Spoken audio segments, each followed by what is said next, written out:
Vincent was a famous hunter in the area, living with his beautiful wife, Olena. But sadly, the two were unable to have children. However, one night, Vincent kept hearing a faint whimpering sound coming from the stables. At first, he thought it was just some wild animal, but when he got there with his axe, Vincent was stunned to find a fair-skinned, blonde-haired baby wrapped in swaddling clothes lying in the middle of the stables. Several years passed, and the child grew up. With blonde hair and blue eyes, he was incredibly beautiful and adorable. The boy was named Chiron, and he is our main character. Vincent and Olena always considered him their own precious son, their treasure. Every day Vincent went into the forest, he would bring his son along.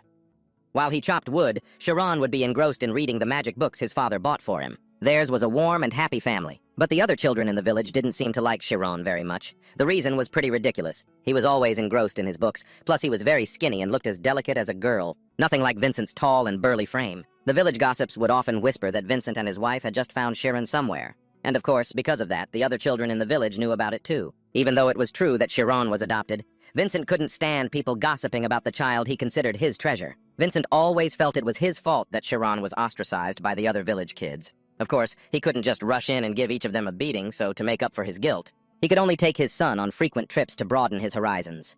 The next morning, Vincent took his son to the city of Chris, on the outskirts of the Tomia kingdom. This was Chiron's first time in a city. He was dazzled by its luxury and bustling energy.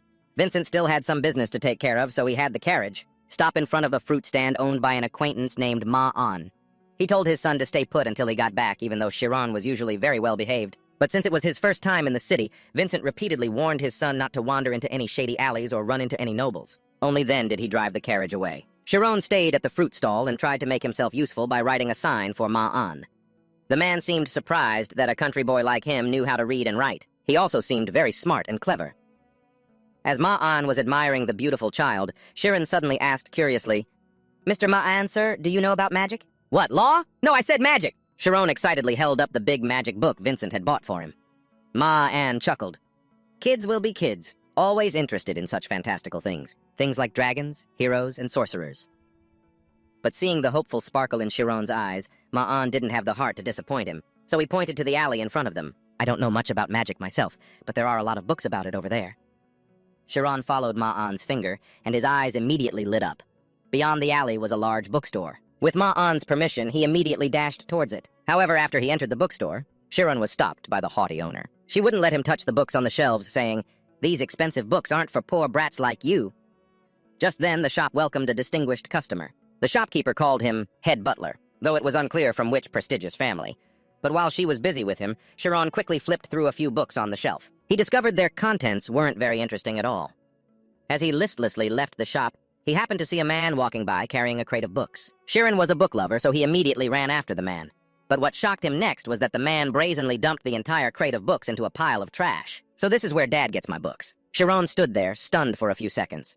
Then, he walked over to the trash pile and carefully began picking up the books one by one. Just then, the sound of laughter and chatter reached his ears, and he turned his head. He saw two noble girls chatting happily, each holding a book.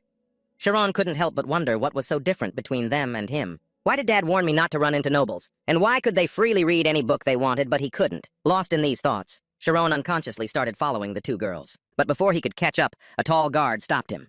"Hey, kid, this isn't a place for the likes of you to be loitering. Beyond this gate is the nobles' district. Where are your parents, kid?" My father is nearby," Chiron answered, flustered.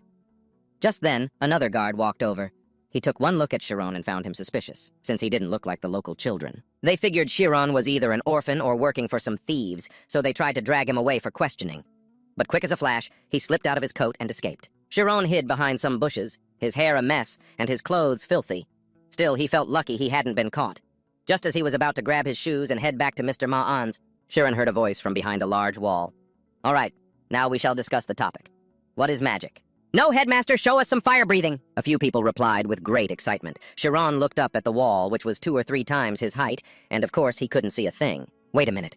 Could this be a magic academy? A powerful wave of excitement washed over him. Chiron pressed his ear against the wall, listening intently. Inside, the man they called the Headmaster was continuing to question his students. He asked what the most important thing was when learning magic. Some said it was knowledge, while others said it was diligence. Some argued that the most important thing was money, but still, no one had the correct answer. Chiron, listening intently, finally heard the Headmaster's reply. "The most important thing in learning magic is insight. The noble students inside, who were all around his age, looked completely dumbfounded when the headmaster mentioned insight. "What is that, sir?" The headmaster didn't answer right away. Instead, he asked a question in return. "Is there anyone here who doesn't know what 1 + 1 equals?" "Who wouldn't know that? It's 2, of course," the students chattered. "Then can any of you explain why it equals 2? The headmaster asked again. The students looked at each other, but none of them could answer. "That strange feeling you have right now, that is insight. There was a time when people didn't know that 1 + 1 equals 2, and many scholars had to work tirelessly just to prove it. But even without solid proof, we still understand that 1 + 1 equals 2, don't we? That's because it's a law that has always existed in the world. It's also why we don't need to learn it. We automatically understand and accept it. And magic is the same. It has existed in this world from the very beginning. We can feel it and accept it through our own insight. That is why it's more important than knowledge or hard work." The headmaster explained it all at once. The children inside the academy still hadn't fully processed what he said, but Chiron, eavesdropping from the outside, could feel his heart pounding. Thump, thump, thump. The most important thing in learning magic wasn't money or noble status, but insight. That meant a child like him could also become a great mage, right? At this thought, Chiron was both excited and nervous, his heart nearly leaping out of his chest when he heard the headmaster's voice ask, "The child behind that wall? I want to hear your thoughts." Chiron jumped. He never thought he'd be discovered through such a thick wall. Should he run away now or answer the question? Especially since he looked so dirty and ragged. Chiron was afraid that the headmaster and the children inside would be just like the bookstore owner or those 2 guards. They'd look down on him for being poor and dirty. But he was also afraid that if he passed up this chance, he would regret it for the rest of his life. And so, with some great burst of motivation, Chiron used his small body to climb, step by step, up that wall. He truly looked ragged, but his eyes were shining brightly. Chiron saw the headmaster of the Magic Academy sitting under a tree with a few children. The man had a very gentle appearance, not at all like the bookstore owner or the guards. As soon as he saw Chiron, he spoke first. "Hello, little one. Did you come here to play with me?" That noble headmaster's name was Anfus, a level 4 mage, and the founder of the Anfus Magic Academy. Chiron used all his strength to jump down from the wall. Then, he slowly walked forward. The children sitting around Anfus were all nobles, clean and well-dressed, a stark contrast to Chiron. A few of them took one look at his appearance, knew he was just a commoner, and bluntly told him to go away. But Headmaster Anfus was not like that. "It's all right, come here. Was there something this old man said that caught your interest?" Headmaster Anfus's gentle demeanor made Chiron feel much less insecure. Although he was still quite timid, he dared to say what he wanted. I want to see magic. I've only ever seen it in books, never with my own eyes." Before Anfus could even reply, the students surrounding him started clamoring. They called Chiron a liar, saying, "How could a commoner possibly know how to read?" He knew his words held no weight here, so he bowed his head low, pleading, "Please, sir, any spell will do. I just want to witness magic with my own eyes." Anfus chuckled. "Ha ha, that's simple enough. I'll show you all a spell that can create wind." No sooner had Anfus finished speaking than a strong gust of wind blew, lifting Chiron into the sky. It wasn't just him. The children around the headmaster were also blown into the air, but every one of them seemed to be enjoying it. Only Chiron was both panicked and confused. After reaching a certain height, he and the other children began to fall. While they still looked excited, Chiron's heart was about to leap out of his chest from fear. This was the first time in his life he had ever been in freefall, and from such a terrifying height, no less. Chiron felt like he was about to be smashed to pieces. He was so scared he squeezed his eyes shut. A long moment passed before Chiron no longer heard the wind whistling past his ears, only the giggling of the other children. Only then did he dare to open his eyes, finding himself hovering just about 1 meter off the ground. The Magic Academy students were teasing him for being such a coward, and the headmaster, Anfus, seeing this, couldn't help but let out a hearty laugh. "So what do you think? That is magic." Chiron landed safely, but his heart was still pounding from the fear. So this was what magic really was. It was far too profound, beyond the understanding the books had offered him. What exactly is magic, Headmaster?" Chiron still hadn't recovered from the shock. Anfus stroked his long beard, seeming to search for a simple example to explain it to the boy. But Chiron, too impatient, urged him on. "Please, just tell me the truth." His voice was quite loud, and to an outsider it would seem as if Chiron was being rude to the headmaster. The noble students were stunned to hear it because no one had ever dared to raise their voice to Anfus like that, not even the teachers at the school. They were certain Anfus would fly into a rage and punish Chiron. But when he saw the boy's intelligent face and bright eyes, Anfus couldn't bring himself to be angry. "Haha, if you're that eager to know, then I shall explain. It's a little complicated, you see." He stroked his beard as he explained to Chiron what true magic really was. "It is something that lies beyond common sense. In other words, it is an expansion of the mind to discover the truth of the world. It's something unreal. But could it be, because of that, it's actually closer to the truth?" Chiron suddenly asked, unable to hide the excitement on his face. "Because what Chiron had just said was something that not even the children from noble families here had realized on their own. Did you read that in a book?" "No, sir. but I saw similarities among many books. So many ideas from great people were considered absurd and were shunned. But in the end, they all had to accept that information as a newly discovered truth. So, does that mean the real truth is hidden inside those things that seem absurd? That's what I thought. As he listened to the boy, Anfus nodded continuously. It seemed he was very pleased with this bright, intelligent child. Despite his difficult circumstances, he still tried his best to absorb and filter the scarce information available to him, to truly understand the problem. It was just a shame that he was a commoner. In the end, his resources could never compare to those of these noble children. To help Chiron understand magic better, Anfus called over a pink-haired girl named Suman and asked her to enter the spiritual world. He then took a handful of coins from his pocket and asked Suman to guess how many he was holding. Without a moment's hesitation, Suman immediately answered with the number 6. And surprisingly, her answer was completely correct. Chiron was astonished, 100,000 questions racing through his mind. Anfus seemed to guess what he was thinking, so he began to explain that when a mage concentrates, their mind becomes sharp enough to perceive everything around them. Even exceptional mages can count the leaves on a tree from a great distance. This is called a state of extreme mental sensitivity, or the spiritual world I just explained. Anfus continued to change the number of coins in his hand, and this time Suman still guessed correctly. A mage who can enter the spiritual world perceives the outside world using a supernatural ability, and eventually they can even dominate reality itself. It's not limited to small things like counting coins. They also have the ability to sense an entire situation as it unfolds right before their eyes. This is the basic skill that Anfus wants Chiron to achieve, if he wants to become a mage, because not everyone can enter this state of the spiritual world. First, you need to be able to sense yourself. Try practicing in a quiet place after that. You must shatter the stray thoughts in your mind. When you can do that, a new world will be illuminated for you to explore. Do you understand what I mean? So, you mean if I can't sense myself, then I won't be able to clear my thoughts? Chiron asked again. Anfus, continually surprised by Chiron's questions, told him to try and sense himself right here and now. After all, if Chiron couldn't do it, then he would have no aptitude for learning magic anyway. But what exactly is the self? Chiron began to search for the answer to that question. The brain is just an organ, while the senses and the reality he perceived could not possibly go beyond the concept of the brain. Chiron didn't have to understand its meaning, but rather feel it. And so, after quite a long while, Chiron opened his eyes. In front of him were still Headmaster Anfus and the other students. But something seemed different. Anfus, his eyes full of anticipation, asked, "What did you sense?" Chiron's whole body was drenched in sweat. He answered, "Sound, sir. I heard all the sounds." The children burst out laughing. Of course you'd hear sounds. Anfus showed no reaction, but he seemed quite disappointed. He figured Chiron couldn't do it, just as he had initially predicted, because what happens inside the spiritual world is in another dimension. There, one perceives events with entirely different senses, like with synesthesia, a neurological condition where the brain processes information using multiple senses at once. In that state, a person can smell sounds, taste light, and feel a landscape through their skin. But Chiron had just said he heard sound. That proved he hadn't entered the spiritual world at all. In any case, it wasn't something just anyone could do. Anfus slowly stood up and patted Chiron's head reassuringly. "Very good. If you continue to practice, in the future, you'll be able to hear even more sounds."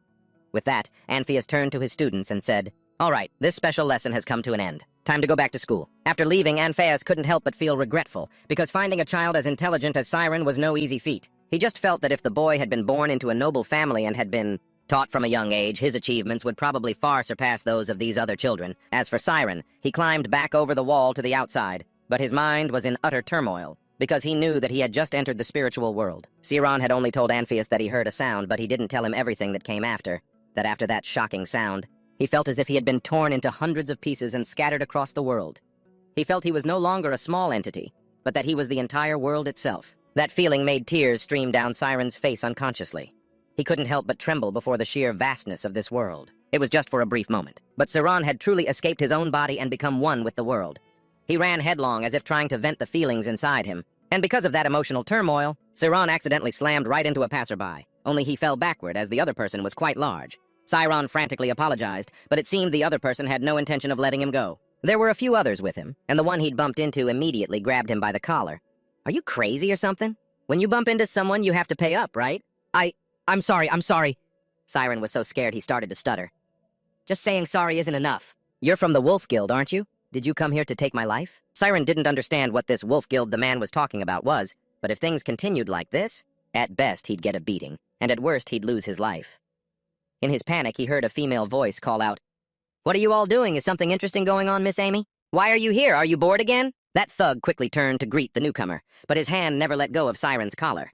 The one they called Miss Amy was a young noble girl with striking red hair. Chiron wanted to ask for help, but when he saw she was a noble, he immediately gave up on the idea. As for the thugs, after greeting Amy, they got back to the matter at hand. First, Chiron took a knee straight to the gut. He immediately collapsed to the ground, his whole body trembling in pain. Bullying a small child like Chiron didn't make these guys feel ashamed at all. On the contrary, it excited them. The whole group started to continuously taunt Chiron with vulgar words. They even asked about his parents using some very unpleasant language. Hearing them talk about his parents like that, Chiron's expression immediately changed from fearful to full of indignation. The man noticed he was angry, but Chiron had no chance to retaliate because right after that, he was kicked straight in the head. The whole group of large men ganged up on the child. Chiron couldn't fight back. He could only curl up and protect his head. After a moment, Amy couldn't stand it anymore. She stepped closer. "Hey, stop it. If you keep this up, he's really going to die." With that, she crouched down next to Chiron and asked, "Are you okay?" "I didn't do anything. I was just accidentally passing by." Chiron seemed to sense a glimmer of hope from this girl. He explained while crying. "Yeah, that's enough. Stop." Ami said, "Isn't there a more fun game to play?" He thought he was going to be saved, but unexpectedly, this girl with the angelic appearance was actually more monstrous than those thugs. In her eyes, Chiron was truly just a toy. "After we're done beating him, we were planning to sell him to the village in the south. Since he's just a commoner, there's nothing to worry about," one of the thugs suggested. Chiron immediately fell into despair. He started to regret not staying put with the old man earlier. If they really planned to sell him, then maybe for the rest of his life, he would never be able to see his parents again. Ami stared at Chiron with a judgmental gaze for a long moment, then suddenly broke into a bizarre smile. A slave shouldn't have any defects, right? If so, why don't I confirm it myself? The thugs surrounding her immediately burst out laughing. "Ha ha ha! Miss Amy, are you going to inspect him? You hear that, kid? She's telling you to take off your clothes." Hearing the words, "take off your clothes," Amy's expression changed, and she automatically took a step back. She had only intended to play around with Chiron for a bit and then let him go. She never expected these crazy guys would actually try to do it. Moreover, Chiron looked like he was about to go berserk. The threatening laughter of the thugs faded in Chiron's mind. Instead, he began to more clearly hear the buzzing wings of a fly passing by. Then, space itself seemed to freeze. Chiron felt his mind drifting back a few hours. He saw Headmaster Anfus with a group of students sitting under that ancient tree, and he was chanting a spell, creating wind to show him what this thing called magic looked like. Chiron had no more doubts. He was inside his own memory. Anfus's spell became clear in his mind. Everything poured into Chiron's head, becoming his own knowledge. While Chiron's spirit was returning to the world of his memories, in the real world, he was frozen stiff like a log. Seeing Chiron show no reaction at all, the thugs got even angrier. He grabbed his collar again. "Hey, you little punk, are you deaf? Do I look like I'm joking around?" Only Amy noticed that something was wrong here. She quickly shouted at "Stop!" But it was already too late. Drawing on the memory he had just found, Chiron unconsciously unleashed that wind spell. Just like what Anfus had done back then. He created a whirlwind strong enough to sweep all the thugs up into the sky. By the time Chiron came to his senses, they were already in free fall. And from such a great height, it was only natural that they would break their arms and legs upon landing. Chiron had taken down nearly 10 thugs, each several times his size, in a single move. And honestly, he wasn't even sure how he'd done it. "Hey!" Amy screamed, rushing over and snapping Chiron back to his senses. "What the hell are you? Where did you learn magic? Why does a commoner like you have magic, huh?" Just then, a few people who heard the loud noise from this direction came running over. Not wanting to deal with a complicated crowd, Ami quickly made her escape. Chiron was stunned when he saw her move as fast as a squirrel, leaping to the rooftop of a building and disappearing. But that wasn't important right now. What was important was the mess right in front of him, and he'd bet the newcomers wouldn't let him explain. Chiron had to get away. He couldn't get caught again. And so, he started to bolt. Sprinting for his life to get out of that alley. His first time leaving the village had left Chiron with too many terrifying experiences. He felt this world was too scary. He wanted to get back to the safety of his parents' arms as quickly as possible. That was all he wanted. Meanwhile, Ami had returned to her home. Her family was the Kamis clan, a first-class noble family. Ami returned fuming, furious that she had been defeated by some commoner kid. The head of the Kamis clan, Sakura, saw his daughter return and immediately guessed she had caused trouble again. "Back so soon? Did you skip class today, Amy?" "I've already learned everything. It's not fun anymore, Father." Ami replied sullenly, then stormed off to her room. Sakura was at his wit's end with his daughter. "When will you ever grow up? Even if you are a genius, you can't be so reckless. If you are, one day you'll be surpassed." Sakura was just speaking casually, but it seemed his last sentence hit a sore spot for Amy. Today she really had been surpassed, and what's more, by a commoner kid. Seeing his daughter suddenly go silent like that, Sakura wasn't used to it. Normally, if he criticized her like this, Ami would have thrown a fit. But today was different. She just stayed quiet for a long moment, then suddenly asked a question completely out of character for her. "Father, About magic. Do you know anyone at a magic academy you could introduce me to? After that chaotic trip, Chiron finally found his father. As soon as he found Vincent, he threw himself into his arms, crying and saying he had gotten lost. The two of them, father and son, returned to their small, quiet village, but his personality changed completely after that. Winter arrived. The day after they returned home, Vincent found his wife, Olena, sitting and knitting a scarf.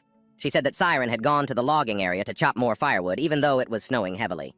Feeling uneasy, Vincent went to find him. Even though they weren't related by blood, Vincent had raised Chiron since he was a child and considered him his own son. With that fatherly love, he could clearly sense the change in his son after his first trip to the city that spring. And even though Chiron had only said he got lost, Vincent always felt that it wasn't that simple. Right now, he was in the forest chopping wood. Though many days had passed, Chiron still couldn't forget the day he unconsciously unleashed magic on those thugs. And since then, he hadn't been able to use it even once more. He had successfully summoned that magic through instinct, but he had no basic knowledge of spellcasting. That's why he couldn't succeed again. However, Chiron had now mastered entering the spiritual world. In the spiritual world, he could perceive everything just as if it were real, the feeling, the shape, the scent. He could sense everything about the tree in front of him all at once, and he could even see the tree's weakest point. This allowed Chiron to fell a tree 5 to 6 times his height with a single swing of his axe. This entire scene was witnessed by Vincent, who was a seasoned hunter, and he would bet that what he had just seen was the thunder strike, the phenomenon of felling a tree with a single axe blow by hitting its weak point. But how could Chiron, such a small, skinny child, do something that even a skilled hunter like Vincent found difficult? Watching his young son carefully sawing a tree trunk in the freezing winter air, Vincent couldn't help but shed a tear, while Chiron, on the other hand, seemed incredibly excited, because this was the first time he'd successfully created a lightning strike after chopping down countless trees, just like his success in summoning magic that day. Chiron knew he wasn't as fortunate as the children of nobility, but that didn't stop him from thirsting for foundational knowledge about magic. For tomorrow, the day after, and all the days that followed, Chiron would continue repeating these actions to feel the magic, believing that his chance would surely come one day. Before long, his persistence truly brought Chiron some achievements. And so, time passed. 3 years later, Chiron was much taller, his hair had grown longer, and he had successfully created a lightning strike that hit its mark every time. By now, it was as if he had become one with nature. Chiron could even feel the trembling of every bush, the movement of insects, the absorption of nutrients through the roots of every tree. But Chiron knew that wasn't all. If he continued to train, a new world would open up to him. Today, he had already spent 5 hours meditating in the forest to train his spirit. Having achieved the desired results, Chiron shouldered a pile of firewood and headed home. On his way back, he saw 2 white horses, a precious breed. They didn't normally appear in this remote area. A luxurious carriage was parked in front of Chiron's house. He immediately guessed they had a visitor, but when he stepped inside, both his father and mother looked extremely tense, which made Chiron a little worried. "You're back? Come in and meet this person," Vincent called out to the owner of that luxurious carriage. He was the head butler of the Ozen family. He introduced himself as Timuran. Chiron had no idea what the man wanted with him, especially since the Ozen family was a great noble house, ranked second in the entire kingdom, but he still replied politely. Timuran approached and carefully observed Chiron's face and build, as if appraising a valuable piece of merchandise. "Can you read?" he asked. "I learned a little when I was young." Timuran seemed to ponder this, then began to nod, continuing to scrutinize Chiron. "You seem to have been raised well. Just a hunter's son, yet you can read. You're a well-behaved child, too." "Wait a minute. Can you please explain why you're here?" Chiron was growing impatient, and finally, Timuran revealed the true purpose of his visit. He was here to recruit Chiron to work for the Ozen family, although Chiron didn't understand how the man even knew of him. The job was to move a total of 10,000 books out of the main library of the estate, which contained many important volumes. This task would be carried out over 2 years. The transportation would be handled by others, but the sorting would be completed by Timuran and Chiron alone. As soon as he heard the word library, Chiron's heart began to pound. What's more, it was the library of the Ozen family. It was sure to be filled with knowledge crucial for a mage. However, Timuran continued, "The only people who will know about this are your family. If a single book is misplaced, or if word of this gets out, then your life and the lives of your family will be forfeit." It was then that Chiron understood why his parents had looked so worried. Of course, because the job was so dangerous, the Ozen family had agreed to pay a great deal of money, an amount Vincent could never earn in a lifetime of hunting. Of course, he didn't covet wealth so much that he was willing to sell his precious son. He agreed to Timuran's request solely so that his son could read to his heart's content in the Ozen library. "The sum you're being paid is indeed very large. It makes taking care of your son all these years worthwhile, doesn't it?" Timuran seemed very pleased with Chiron, and turned to say this to Vincent. But his words were tantamount to saying that Vincent had raised Chiron all these years just for the money. Because of this, he immediately stood up and slammed the table. "It's not for the money. I just want our Chiron to be able to achieve his dream." Timuran suddenly burst out laughing. Haha, you're overthinking it. You think the boy is going to have a career? Stop dreaming. If you weren't doing this for the money, what other reason could you have for begging me to choose your son, His tone was filled with mockery. Because you said he could read. Vincent nearly screamed. He remembered that when Chiron was little, Olena had taught him a few words just for fun. But unexpectedly, by the age of 6, the boy had started reading on his own to learn. Vincent still remembered it clearly, how obedient and adorable Chiron had looked. But more importantly, he was an intelligent child. Every time he looked into the boy's beautiful, refined eyes and saw him engrossed in a book, Vincent had the same thought. Could my adopted son be of noble blood? And if he had been raised by a noble family instead of a family of hunters like them, would his life have been better? Throughout those days, Vincent had struggled immensely. On one hand, he wanted to keep Chiron for himself and raise him to be a hunter, a woodcutter, just like him. But when he saw Chiron spending hours a day in the forest, tirelessly chopping wood, he felt a deep unease. That's why it was Vincent who had actively sought out Chiron. After hearing that the Ozen family was looking for a literate commoner's child, all Vincent wanted was for Chiron to go there. He wanted him to read the books he desired, so he went to beg Chiron. But he never expected that incredibly arrogant man to assume Vincent was trying to sell his son, in exchange for money. This made him furious. I don't need any money. If I had known you would look at me like that, I never would have come begging. Now get out of my house this instant! Chiron was an arrogant man himself. After being yelled at so directly, he immediately turned to leave. But just as he reached the door, Chiron quickly called him back, saying he would take the job, regardless of how dangerous it was, or if it made Chiron look down on his family. Are you serious? I'm not threatening you. Let me warn you, even the smallest rumor could cost you your life. Chiron warned him, but even so, Chiron remained firm. He asserted that he could keep his mouth shut under any circumstances, and if anything were to happen, he wouldn't blame Chiron or the Ozen family. Seeing the young man's determination, Chiron didn't bother trying to dissuade him any further. He said he would send a carriage for him, to pick up Chiron within the next week. During that time, if you refuse and change your mind, that's fine. But once Chiron steps foot inside the Ozen mansion, he will not be allowed to leave until the job is finished. After giving his instructions, Chiron didn't linger. With only the 3 family members left, Vincent frantically asked his son, Chiron, why would you agree to something like this? Those bastards just need someone to die for them. This is my fault. I'll take responsibility, so please just turn it down. Vincent's face was covered in tears, and at that moment, Chiron started to cry as well. But he wasn't crying because he blamed Vincent for pushing him into danger. He was crying out of gratitude for being given such a great gift. Because the chance to step into the Ozen library and read the precious magic books inside was an opportunity that in this lifetime, Chiron would never even dare to dream of. Father, thank you so much, Chiron cried, but a radiant smile was on his face. Vincent quickly pulled him into a hug, comforting him endlessly. Don't worry, Chiron, and you remember to come back in one piece. I'll make sure they don't lay a single finger on anyone in this family. In that moment, Vincent truly didn't know if he had done the right thing. Olena couldn't hold back her tears either, worried for her son. But if he was determined to go, the 2 of them couldn't stop him. 1 week later, as promised, Chiron sent his men to pick up Chiron. After having Vincent sign an agreement, they quickly escorted Chiron away. The carriage door closed and the wheels began to turn. Chiron quickly entered his spirit world. He could see Vincent and Olena holding each other, sobbing miserably. Subconsciously, Chiron reached out to touch them, but a final shred of reason made him pull his hand back. That's right. This opportunity was a double-edged sword. Working for the Ozen family was dangerous, but it would also grant Chiron so much, and he would not tremble and back down. As for the Ozen family, their main estate was located in the city of Chris, within the kingdom of Temia. It was quite far from the capital, Bazooka. The Ozens were a warrior family that typically trained orthodox swordsmen. The previous head of the family was a level 3 swordsman, and the current head, Gizmor Ozen, was a level 4 orthodox knight. In short, they held sway over the powerful factions within the city. Sometime later, the carriage arrived before the Ozen estate. This was the first time Chiron had ever set foot in a noble's home, and a second-rank noble at that, a major power, within the kingdom. The magnificent and splendid scene before him was truly overwhelming. The 2 people in charge of receiving Chiron led him to the administration office, which doubled as the butler's lounge. It was also where he would be living for the next 2 years. Chiron was already waiting there. He gave Chiron no time to rest and immediately led him to the family's grand library. To explain the tasks Chiron needed to perform stepping into the Ozen family's library, Chiron was even more overwhelmed. He had never seen so many books, and for a book lover like Chiron, this was paradise. Because the Ozen family had built a new library, the books here were to be moved to it, and Chiron's task was to organize them. He would receive a list every week, and based on the titles on it, he was to find and gather them. His work hours were from 9 in the morning to 6 in the evening, daily. Outside of that time, Chiron was allowed to rest, but he was forbidden from going outside. He was also not allowed to enter the manor without permission. Chiron, as the head butler, would be busier. But aside from him, other butlers would teach him the rules and etiquette of this household. Do you have any questions? Timurin asked. Chiron was still processing the information he had just been told. He felt this was truly an opportunity worth risking his life for. When do I start? Chiron answered with a question of his own. You start tomorrow.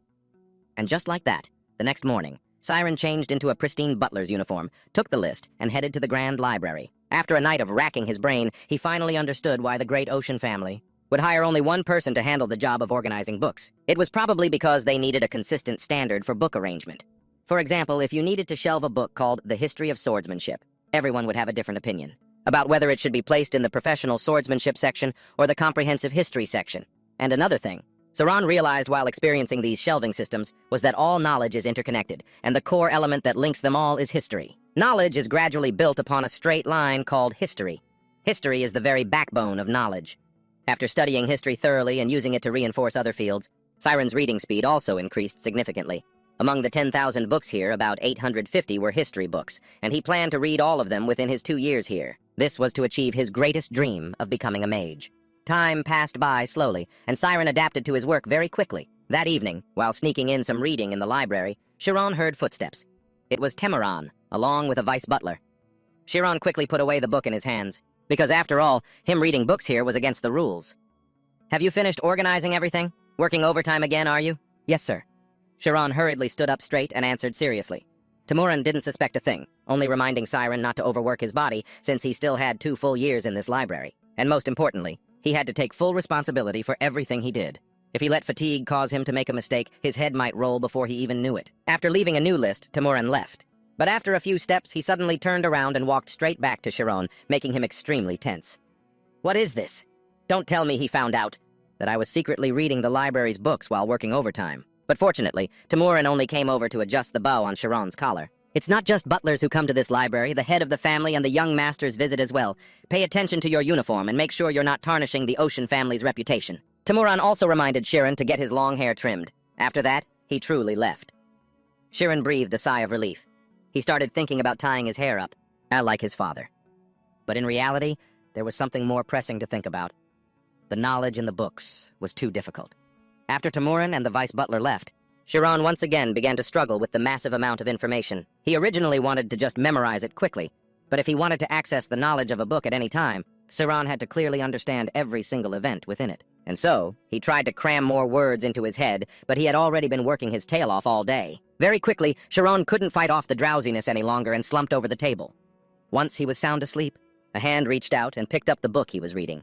It was Timurin, who had returned at some point. Such a fool. He clicked his tongue and mumbled to himself. He's been holding on to this one book for a whole month. Do you think you can succeed through study alone? If you were reading books with practical applications, I would have banned you from coming here outside of work hours. However, it's fortunate because you're just a fool with willpower. 3 months had passed. Chiron had gotten used to working at the Ozen family's grand library.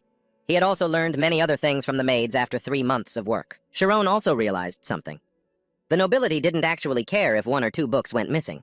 That also meant there probably weren't any overly important books in the library. But that didn't mean Chiron was any safer, so he still maintained the same mindset he had when Timurin found him. He could not allow himself to make any mistakes. While he was lost in thought, the door to the grand library was suddenly thrown open, followed by a voice that pierced his eardrums. "What the hell, you damn old bastard?" He flinched and looked up. The one who had just burst in was a tall, blue-haired young man. From what Chiron understood, this was the youngest young master of this family. "Ryan!" Another voice echoed, this time sounding even more terrifying. "How dare you run away, Rian! Wait till I catch you! You'll be running another 100 laps!" Rian quickly dashed toward Chiron, then crawled under the nearby table. Before hiding, he didn't forget to tell him not to tell the person coming that he was hiding here. Rian's large frame put a lot of pressure on Chiron, but the person who burst into the grand library after him had an even bigger build. "I know you're hiding in here, Ryan. Hey, you! A little blue-haired kid as tall as a bean just burst in here." "Right?" Chiron was speechless. If that blue-haired kid was the size of a bean, what did his own skinny frame look like in this old man's eyes? But he looked so scary. Chiron decided he had to probe the man's identity first. "Excuse me, but may I ask who you are, sir?" "I'm a swordsmanship instructor. I'm the instructor who has the right to beat that little bean to a pulp. Got it?" The 2 words, "got it?" practically shattered Chiron's eardrums. He felt that if he didn't answer, this old man would bury him on the spot. So, even though the youngest young master had warned him forcefully, Chiron still had to honestly confess that he was hiding under the bookshelf next to them. Ryan's swordsmanship instructor immediately grabbed his collar with one hand and dragged him out. "Master, this is just a misunderstanding." Ryan tried to explain, but the man gave him no chance. Rian was thrown hard to the ground by his master. Then he grabbed the boy's leg and dragged him away. "Come with me, you worthless brat. Daring to skip your training? You need to have that attitude of yours beaten back into shape." Rian looked utterly devastated. Chiron could clearly read his lips as he mouthed the words, "You will pay for this." But Rian's swordmaster looked even more powerful than the head of the family, so Chiron had no other choice. After that day, Chiron overheard that the youngest young master had been caught and taken to the mountains to train. So, in the days that followed, no one burst into the library shouting anymore. He was no longer startled like that. For the next few days in the Great Library, Chiron continued to complete his work while also finding time to read. The first book took him 20 days to finish. But after fully understanding that book, he read 82 books in just 4 months. Everything was progressing just as Chiron had thought. Only the beginning was difficult. After that, no book contained entirely new content. If he could build a foundation with the first 200 books, then the remaining 650 would be much easier to absorb. As Chiron read books on the history and origins of magic, he began to question whether studying the history and origins of magic at this time was the right choice. But because he had already studied the formation of all things, he became more certain that his decision was correct. Because if a scholar can create a theorem, a mage can do the same. But they also have to turn that theory into a practical application. Therefore, a mage is like a scholar, but not all scholars are mages, because not everyone can enter that godless state of consciousness, that mental world. Therefore, Chiron became more convinced that with his mental world, as long as he absorbed the vast amount of knowledge contained in these books, he could become a true mage. Just when he thought his peaceful days would last forever that evening, Rian returned, furious. "Hey, you bastard! I've walked through hell waiting for this day." It was the same blue hair, tall figure, and ear-splitting voice. Chiron silently broke into a cold sweat. This young master was certainly persistent. To go through such an ordeal on the mountain and still remember the grudge from being exposed by him in this library. Rian was so furious his teeth were chattering. "Do you have any idea how much trouble I've been through?" The bastard. Then he began to recount how his master had tortured him. Things like climbing cliffs countless times until his fingers had no strength left. But every time he thought he was about to die, Rian would remember his grudge from the library, remember the one who put him in this situation, and as if he'd been given a surge of strength. Chiron sighed to himself. This young master doesn't just hold a grudge. It seems his anger has been building up and has reached its peak. "Aren't you going to open your mouth and say something? I asked you for help, I trusted you, but you turned around and sold me out to my master. Just looking at a coward like you makes me sick." As he spoke, Rian grabbed Chiron by the collar. "That's not what happened. I only told the truth, sir. Don't try to justify yourself. You should have said that you wouldn't follow my request back then." Chiron sighed internally. It seemed impossible to reason with someone this angry who had such overwhelming power over him. "Then, young master, and what should I do?" Rian seemed surprised to be questioned back by Chiron with such a calm demeanor. Then, he burst out laughing and dragged Chiron to the sword training grounds, even though it was the middle of the night. Chiron assumed he was going to beat him with a sword until his anger subsided. He didn't want to lose the opportunity his parents had risked their lives to beg for him, so he resolved to lie still and take Rian's beating. However, after looking over the weapons hanging on the rack for a moment, Rian grabbed a wooden sword and tossed it to Chiron. He demanded Chiron fight him in a one-on-one duel. "I'm not a coward like you. The price for underestimating me? You, who are destined to become a grand swordmaster, will have to face the wrath of my blade. What did I do that was cowardly, young master?" Having been repeatedly labeled a coward by Rian, Chiron seemed agitated and retorted. "As a servant of the Ozen family, you should have protected a member of the Ozen family. But you sold me out to my master. Just because you were afraid of getting hit? Isn't that cowardice?" When Rian said these words, Chiron could clearly feel the change in his eyes. They had become somewhat vicious. Chiron instinctively tightened his grip on the sword in his hand, which was exactly what Rian wanted. Due to the huge skill gap between them, he allowed Chiron the first 3 moves. Chiron was extremely tense. Although it was only a wooden sword and couldn't kill him instantly, the wood was very hard. If he broke a bone, Chiron would be sent home and lose this job. A question kept flashing in his mind. What should I do now? After a few seconds of thought, Chiron gripped his sword tightly and launched a powerful attack, but Rian easily dodged this first move. When Chiron struck for the second time, he used his own sword to block it.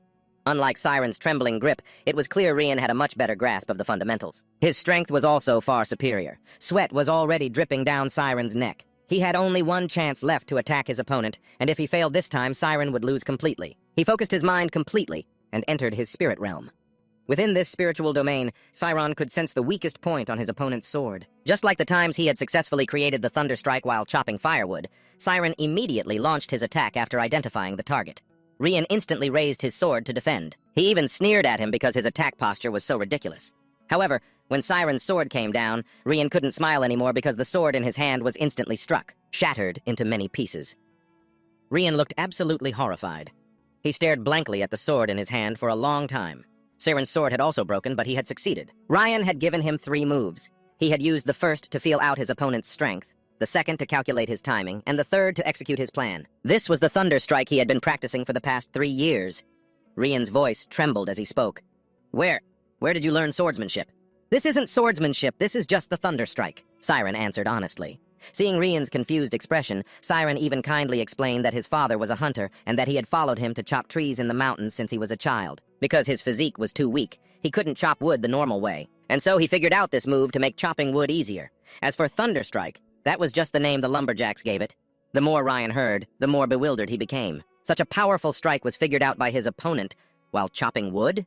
Meanwhile, he had held a sword for 15 years, and yet he lost to the son of a lumberjack. Furthermore, the thing Chiron just called Thunder Strike was actually the ultimate sword technique, a secret skill of the Ozen family that Rian's older brother Giai had learned when he was only 12 years old. Back then, Ryan had been defeated by Giai using this very technique. Today, he was defeated by Chiron using that same skill. "I will not accept this!" he screamed, his hands clenching into fists, unable to hold it in any longer. Seeing his opponent's expression grow increasingly serious, Chiron, who had just relaxed a bit, began to tense up again. "Young master, have I upset you?" "Shut up!" Rian shouted. Then he took out another sword. This time it was a real, proper sword, and he threw it towards Chiron. "Since both of our weapons were destroyed, this match isn't over yet. If you've mastered the ultimate sword technique, then I should treat you accordingly." Chiron's heart felt like it would leap out of his chest. "Don't tell me the young master has gone mad and wants to fight me with a real sword." Fortunately, Ryan wasn't that crazy. The duel with real swords was going to happen, but he would give Chiron 1 month to prepare first. A month might sound long, but for someone with no foundation in swordsmanship like Chiron, it was utterly useless. He held the sword in his hand, his whole body trembling uncontrollably. If it's a real sword, then he could actually die. Chiron didn't want to risk his life, so he begged Rian to reconsider because he had never learned swordsmanship in his life, so how could he possibly duel? But Ryan had absolutely no intention of taking back his words. "That's why I'm giving you a month. If you were able to master an ultimate sword technique just by chopping wood, then you'll figure something out. And don't even think about running away because I will definitely surpass you." The sword in his hand wasn't too heavy, but Chiron felt like it was crushing his very heart. After returning to the Grand Library and gathering some information, Chiron finally understood why the youngest young master had reacted so intensely. The people of the Ozen family were said to have either black or blue hair. The family head, Ozen Bichov, had black hair and had fathered 3 sons and 1 daughter. His eldest son had black hair. He was already a level 6 swordsman. The eldest daughter, who had blue hair, possessed exceptional musical talent and was now a musician in the palace instead of following her family's path of the sword. The second son, Ozen Giai, also had black hair. He was the one who had learned the ultimate sword technique at age 12 and was considered a genius. Rian Ozen, however, was considered completely different from his siblings. The servants in the house all agreed that he was rather untalented, despite having his own private tutor. Chiron's mood plummeted. He started to regret everything. Why didn't I just let Ryan beat me to his heart's content with that wooden sword? Why did I have to fight back, leading to this whole mess? Rian's pride had been severely wounded, and it seemed he was determined to win a match against Chiron to shed that psychological burden. Chiron even cried from the intense stress. If he died in the duel with Rian a month from now, his parents would surely not be able to live in peace. Thinking of his parents, Chiron didn't allow himself to wallow in despair any longer. "Get it together. You're going to become a mage, aren't you?" Chiron thought to himself, then began searching for books in the library. Back when he lived on the mountain, Chiron had been very confident in his physical strength, so he felt that if he just learned a few defensive skills, he could definitely survive. And so Chiron began to study everything within his reach. Meanwhile, Rian began to train like a madman. His sudden enthusiasm greatly surprised his swordsmanship master. The very kid who had always skipped practice was now personally asking him for more intense training methods. The swordmaster wasn't stupid. He quickly realized that something must have happened to Ryan, but he just replied that it was nothing. Seeing Ryan's determination, he didn't press the issue. Instead, he started giving him a demonic training regimen that was many times more brutal. While Ryan was sweating buckets in the training yard, Chiron was carefully studying the force diagram. It was considered a simple diagram of the human body. If mages had the spirit realm, then swordsmen had the force diagram to help them visualize their bodies. The force diagram could push their limits to the extreme. A person who mastered the force diagram could perfectly use and control every single cell in their body. This was the most crucial element to becoming a swordsman. This discipline is the complete opposite of the spirit zone, the one that Chiron managed to open, but it also intrigued him. Should I give it a try? Chiron thought to himself, and he was a man of action. Chiron closed the book, shut his eyes, and began to look inward. This was the first step to opening the force diagram, and it was quite simple, as it was similar to entering the spirit zone. If opening the spirit zone required a person to erase their sense of self, then opening the force diagram required them to delve deep into their own existence.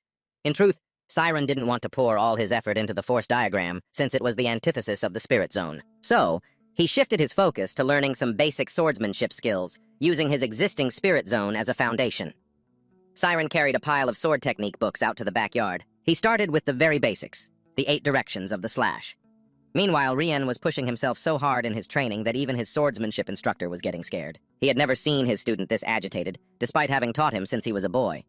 Rian's feelings were incredibly complex. In truth, Chiron was just the last straw. The core of the problem was, Rian was always being compared to his older siblings, and the fact that he had practiced the sword for 15 years without opening his force diagram made him the failure of the Ozen family. His swordmaster, though he appeared strict, was actually a very sentimental man. Today, seeing this frightening change in his student, he actually shed a tear. "Rian, that's enough. We're stopping here for today." His instructor stopped the sword in Rian's hand. Only then did he feel how exhausted every muscle in his body was. Rian obediently put his sword down, sat, and began to stare blankly into the distance. "What's on your mind, son?" Rian's master asked while dabbing his student's sweat.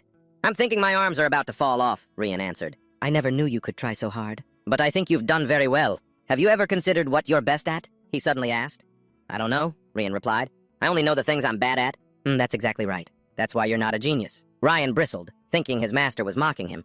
But when he turned, he saw his master's expression was dead serious, his eyes heavy with unspoken thoughts. He said that all geniuses know what they are best at, and they only put in the effort when they are 100% confident that they will succeed. But even geniuses have one fear, the hard work it takes to achieve the impossible. A burning will that challenges the impossible. That will and that determination is the nemesis of geniuses.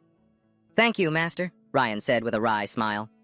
"Of all the words of encouragement I've ever heard, I think I like those the best." His sword instructor wasn't just speaking carelessly. Those words truly ignited a powerful fighting spirit in Rian. If talent wasn't something he was born with, then he would grit his teeth and forge it through sheer hard work. Rian wanted to use his determination to make the impossible possible. He wanted to win. And coincidentally, that was the same thought going through the mind of Chiron, who was struggling with basic sword forms at that very moment. Chiron was also taking his first sword forms very seriously. Swordsmanship is the process of learning the movements required to take another person's life. Therefore, its flip side is an intense psychological battle over life and death. With no training partner, Chiron could only grip the sword that Rian had thrown him and imagine an invisible enemy in front of him, an enemy that could attack from many directions. In fact, with a sword, there are 8 directions. Major ones, and Chiron, through his own extraordinary efforts, had trained himself in those 8 slashes, as well as how to counter those 8 directions of attack. He continued to train like this. He then discovered that the path of the sword was as boundless as magic, and everything he had taught himself was merely a grain of sand in a vast desert. "Father, Mother, I'm sorry, but it seems I won't be able to return home this time." Chiron spoke to himself, his voice full of sorrow. But from the moment he entered the Ozen household, he had never once regretted his decision, even though his chosen path meant facing death itself. But he had also been able to see a wonderful new world. A month flew by. Chiron arrived at the training grounds as promised to begin his life-or-death duel with Rian. In just one short month, he could clearly sense that his opponent's aura had completely changed. And that was exactly what Rian sensed from Chiron as well, after all, just 1 month ago. He had been a mess of chaotic posture and poor balance. Yet now, Chiron was perfectly stable, even though this was his first time holding a real sword. He was perfectly calm. This made Rian instinctively compare Chiron to his talented older brother, which only fueled his desire to win even more. Rian charged forward first. Chiron was incredibly tense. Because even though the servants called this young master talentless, his swordsmanship was on a completely different level from his own. But fortunately, thanks to his non-stop efforts over the past month, Chiron was able to perceive the direction of the sword's path. Chiron's calmness and the way he observed the blade's trajectory only made the blood rush to Rian's head. Isn't he afraid of this sword? He wondered. The truth was, Chiron wasn't some daredevil who didn't fear death, but he had his emotions under complete control. Over here, Rian attacked again, this time with a strike from his right. Chiron managed to block it again, but while the first and second blows were manageable, Rian's speed increased with every following strike, soon surpassing Chiron's ability to even perceive the blade's direction. Finally, the tip of Rian's sword found its mark. It carved a shallow gash across Chiron's chest. As fresh blood trickled out, he knew he was about to lose. Chiron quickly changed tactics, retreating backward with all his might. Along with the pain spreading from his chest came an inexplicable question as Rian looked into his eyes. As if understanding that question, he grew even more smug. What he had just used was the ocean sword style for training with great swords. Every single slash was the result of Rian's bone-breaking effort. That's why its power was on a completely different level from normal sword skills. After wounding Chiron, he became even more bloodthirsty. In Rian's eyes now there was only one goal: to crush Chiron with his strength. They charged into a second round, but this time Chiron felt something was off again.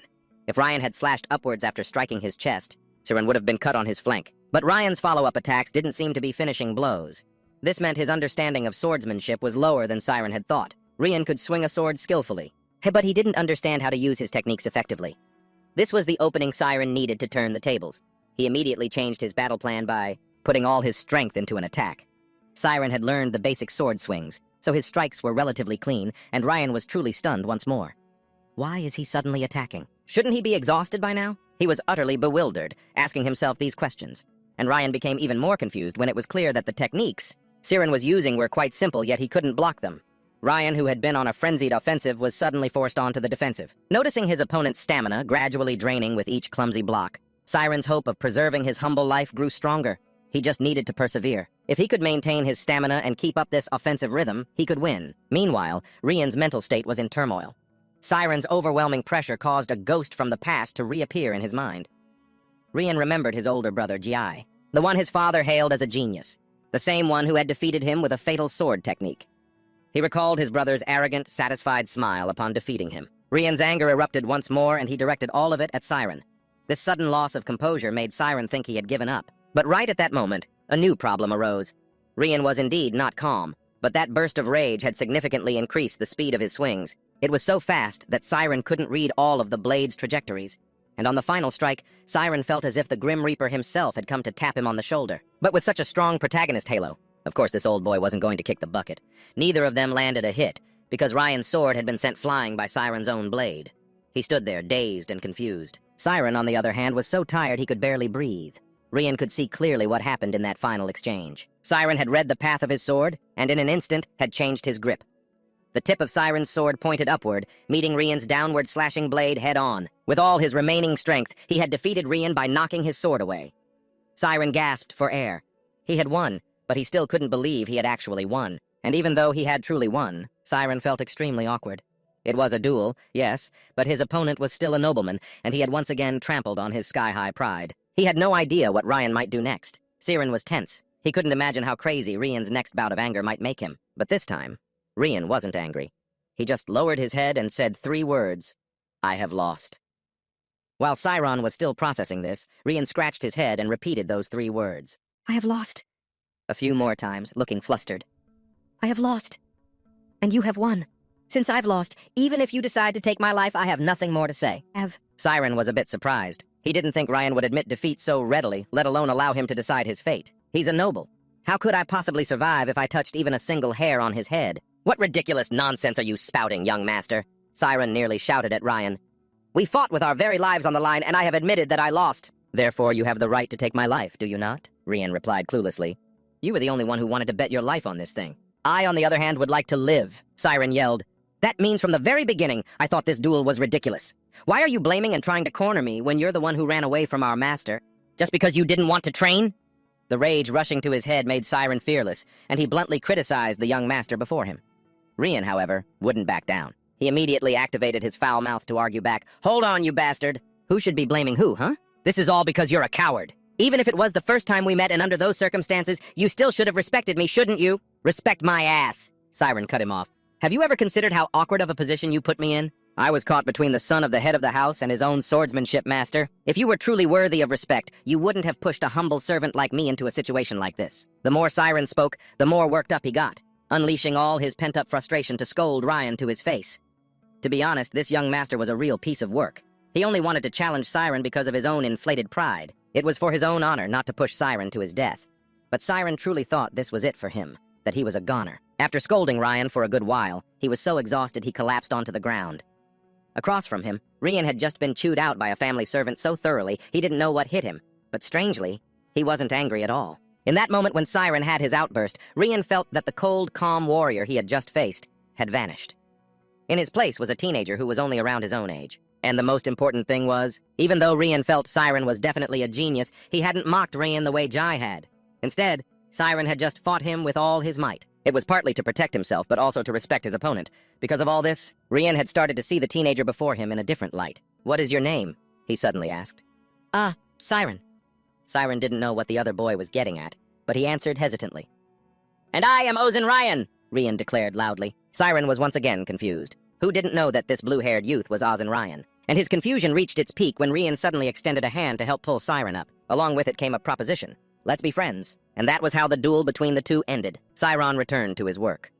In a flash, a year had passed since he first set foot in the Ozen mansion, and in total, Chiron had sorted 7,028 out of 10,453 books. This progress was far beyond expectations. Even someone as demanding as Temeron couldn't help but leave a word of praise, because the number of books Chiron needed to sort had decreased significantly. His work efficiency had also improved even more. His goal of reading all 850 history books was now down to just 200 left. He read up to 3 books every day, and soon, Chiron would complete the foundational knowledge he had always dreamed of. Not only that, thanks to Ryan, he also got to experience swordsmanship and understand the nature of fear. As a result, it seemed the endurance of his spirit realm had also increased. Although the start was quite slow, he knew that as long as he didn't give up, he would eventually reach his goal. And most importantly, Chiron had found the first good friend of his life, who was also the person who had yelled in his face the first time they met, Ryan. Ryan was almost always rooted in the great library to talk with Chiron. He also realized that Ryan was quite an emotional person and had some very endearing sides, a complete contrast to his imposing appearance. Although sometimes Ryan still behaved in ways that gave Chiron a huge headache, like messing up a pile of books he had just sorted. But all in all, this friend was still quite worth it. It was just that after they became close, Ryan started getting lazy with his training. For example, today, after finishing his basic training, he told his master he wanted to go to the library to study, and then just planted himself there. Chiron knew that this person who seemed lazy was actually a smoldering fire, and he could erupt at any moment. Ryan would grow stronger as long as he had the chance, so there was no need to push him to overtrain. And so, Chiron agreed to let Ryan stay in the library and read with him. But after only 10 minutes, Ryan was already worn out by the words in the book. Chiron, didn't you say you wanted to become a mage? Do you really have to read this many books? 800 of them. You're insane, Ryan mumbled. Of course. Actually, I'm still behind schedule. Before I came here, I never had a chance to study. But now that I've read over 600 history books, I pretty much know it all. Ryan had no interest in reading, so he just focused on observing Chiron, and every time he watched him work, he was amazed all over again. Chiron's reading speed was unbelievably fast, so much so that Ryan felt like Chiron could be pulled into the book at any moment. Out of sheer boredom, Ryan would read a few words and then start a conversation with Chiron. Whenever the two were near each other, it was as rowdy as a tavern, and because of that, Chiron couldn't concentrate on his reading. The two started debating about the book in Ryan's hand. It was about the most common comparison on the continent. If a swordsman and a mage were to face off, who would be the winner? Obviously, the swordsman would win. A voice rang out from behind the bookshelf. The moment Chiron heard it, he shot to his feet, because the owner of the voice was Ozen, the second young master of the Ozen family, and the older brother that Ryan despised with a passion. Chiron was extremely tense, terrified that Jai had overheard their earlier conversation. A servant who dared to speak disrespectfully to the child of a noble. It would not be let off easily. And Jai's gaze right now looked like it wanted to pierce right through him. Seeing Chiron's discomfort, Ryan had to speak up to defend him. Why do you talk as if you already know the outcome? Are you sure you're not siding with the swordsman just because you're a swordsman yourself? Oh, I didn't think you'd care so much about this. You just have to look at the status of swordsmen and mages on the continent to see the answer. Ryan burst out laughing. We're talking about a fight. What the hell does their status have to do with anything? Do people choose their position on the battlefield based on their military rank? You're not really going to say something so meaningless, are you? Ryan's defiance was clear, but Jai couldn't be bothered to care. Instead, he turned to Chiron, who was standing beside him. Oh, you over there, what do you think? It was just a simple question, but Chiron could feel an invisible pressure from him. He couldn't guess what Jai's purpose was, or what would happen if he didn't give the answer he wanted. Would he even be safe? Even so, Chiron couldn't just ignore his question. He could only cautiously state his opinion. He believed that if a swordsman and a mage were of equal skill, it would be difficult for the swordsman to win, and once the mage had entered their spiritual domain. But if the swordsman used their superior physical strength to fight before the mage could establish their domain, they could definitely win. No, you're wrong. Jai cut Chiron off. At some point, he had moved to stand right in front of him. Jai was taller than Chiron, so his presence was incredibly overwhelming. You're wrong. The mage will lose. As he said this, a smug smile spread across Jai's face. This familiar, superior attitude was an eyesore to Ryan. This trait of Jai's had been there since he was a child. Whenever he was annoyed by someone, he took pleasure in trampling on the things they held dear. Before, it was Ryan. Now Jai wanted to pressure Chiron. You seem to like history, don't you? I'm sure you've heard of the 5 divine armors. The sacred artifacts capable of shattering a mage's spiritual world? I'm talking about anti-magic. Chiron was stunned by Jai's words. A mage's innate ability was their spiritual domain, their mental world. Fighting a mage within their domain was like fighting a school of sharks in the deep sea. However, there was something that could stir the waters and distract the sharks. That was the reason for something called anti-magic. The thing Jai just mentioned came into existence. If the spiritual world couldn't have an effect, then neither could magic. Once someone possessed a sacred artifact with this attribute, a mage would be helpless against them. But in the end, this was still just a theory. In the past, anti-magic was a precious power created from the flow of mana in a dragon's heart. This alone made its value extremely high. Besides that, due to frequency fluctuations, no amount of wealth could improve its effectiveness. Even a master mage like Iagra could only use up to 65% of the five gods' power. Therefore, the price of obtaining a sacred artifact was astronomical. Of course, in this day and age, it also had historical value, making the value of anti-magic equivalent to the annual budget of an entire kingdom. But the most troublesome issue here was, the creators of anti-magic were also mages. They created something that worked against themselves because the demand for it was huge, making it easy to profit from. Those mages are lining up, waiting to be employed. Being a mage is just a profession. They're just pathetic losers trying to sell their own weaknesses to make money. Jai's voice dripped with contempt. Ryan was furious because he knew Chiron dreamed of becoming a mage, and here Jai was, blatantly insulting that very profession. However, the one who should have been angry, Chiron, didn't seem to show much change in emotion. "That's the nature of a mage," he said, suddenly breaking into a bright smile. This reaction from Chiron surprised both Ozen brothers, especially Jai. "What did you say?" He thought he had misheard. "You're not wrong, sir. Anti-magic was indeed created by mages. It's used to limit the capabilities of magic in no-magic zones, and it's also used effectively to assist in the training of magic apprentices." Chiron's knowledge was in no way inferior to Jai's. He knew that anti-magic was indeed used against mages, but its existence was more like an intellectual achievement meant to serve noble purposes. And because of that, Chiron stood by his opinion that Jai's belief that swordsmen were superior to mages was just a one-sided, completely wrong view. Jai, as the second young master of the Ozen family, was used to running his mouth and trampling on others. Today, in his own home, he was being calmly countered by Chiron. Yet Chiron's attitude remained perfectly proper. This left Jai completely unable to find any fault. "Humph! The theory you're spouting and reality are two very different things. No matter what, the truth is that a mage will never be able to defeat a swordsman." Having said his piece, Jai stormed off in a huff. Only then could Chiron let out a sigh of relief. A moment ago, when young Master Jai appeared with such a terrifying look on his face, he thought he was a goner. Rian was also delighted because he had finally found someone with a sharp tongue to talk back to Jai for him. After that incident, Jai no longer came to the library to cause trouble. Because of this, Chiron had time to focus more on his work. 6 months later, just as winter arrived, he had also completed his task of cataloging over 10,000 books. He finished the job 6 months faster than expected. Timurin seemed very relieved that the books that had been neglected for the past 25 years had finally been properly categorized. Chiron had completed his task and was now able to return home. But a butler from the Ozen household seemed reluctant to lose such a useful worker. He wanted to force Chiron to extend his contract with some ridiculous excuses, but Timurin didn't agree with this. Meanwhile, in the Grand Library, Chiron had finished the last book he needed to read, completing his year-and-a-half journey of devouring the books of the noble Ozen family. Ryan, who had been practicing his swordsmanship, came rushing over, all out of breath, after hearing that he had completed the book-sorting task. He was worried that Chiron would just go home like that. Seeing that Chiron had read over 800 books, Ryan seemed even more excited than Chiron himself. To celebrate this, Chiron wanted to do something special and asked Ryan to give him a tour of his family's mansion, even though they lived on the same estate. However, they mostly met in the library, and it was usually Ryan who initiated it, because Chiron was just a servant and had absolutely no chance to see the place a nobleman truly called home. Coincidentally, the entire Ozen family was out today and would be back in the late afternoon, so Ryan cheerfully agreed to his request. Chiron had already thought the Grand Library was huge, but when he stepped inside the mansion, he was truly overwhelmed. Just a single room here was probably as big as his entire house. Ryan was truly the young master of an incredibly wealthy family, yet he wasn't the least bit arrogant. On the contrary, he was even a bit clueless. Ryan took Chiron to see his bedroom, which was the smallest room at the end of the hallway. Chiron had prepared himself, bracing to be blinded by its luxury upon entering.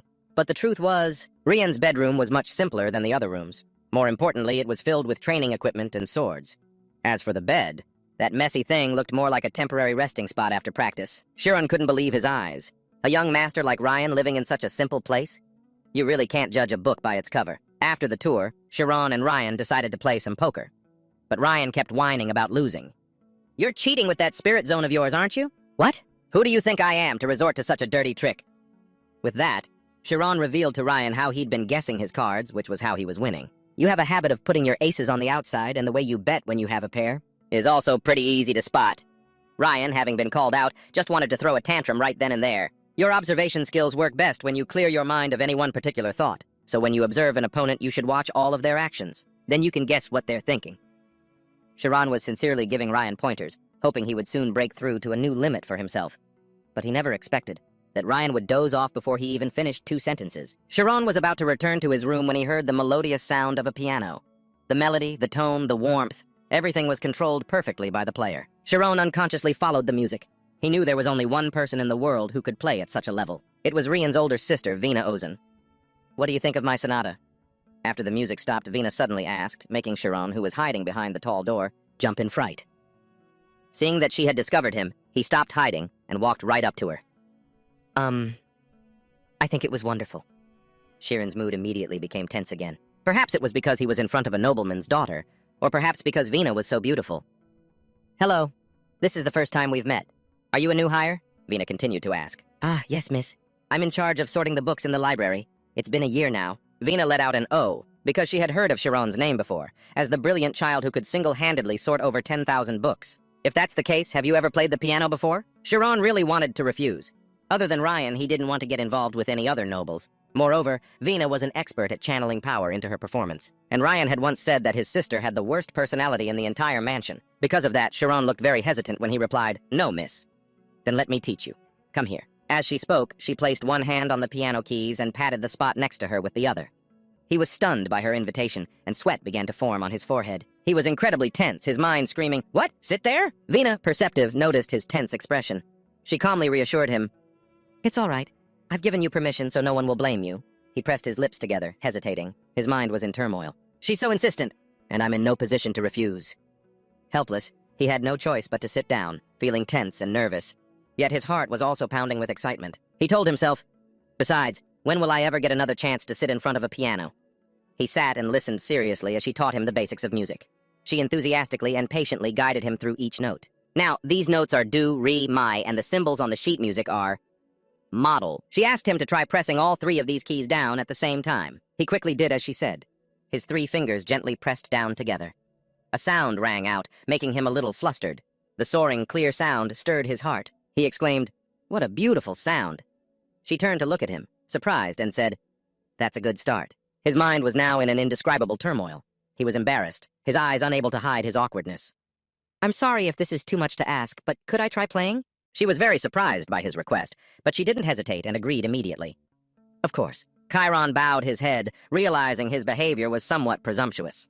The request he'd just made felt like it was too much, and he felt it was not a good look at all. Perhaps this isn't a good idea. Vina gave a gentle smile and said to him, "This is how everyone starts." However, deep in her mind, a question couldn't help but rise. Does he know more about music theory than what I just taught him? Chiron placed both hands on the piano keys. Gently touching the keys, he began to move his fingers with a light, graceful motion, pressing and holding the black and white keys. A clear and enchanting sound from the notes rang out one after another. Vina was so astonished she covered her mouth, her eyes fixed on his hands. She thought in admiration, "I can't believe it. He's playing it all wrong. But there's no hesitation in his keystrokes at all. Should I stop him?" Vina broke into a sweat watching Chiron play as a thought ran through her mind. She focused on the piece he was playing, her expression no longer stiff. "It's strange. He's playing it completely wrong." Although the sound wasn't perfect and was a bit chaotic, she still enjoyed it. But then, suddenly, Vina noticed something. Her eyes widened in amazement as she watched his hands move skillfully across the keyboard. She was stunned to realize, but it's also completely identical.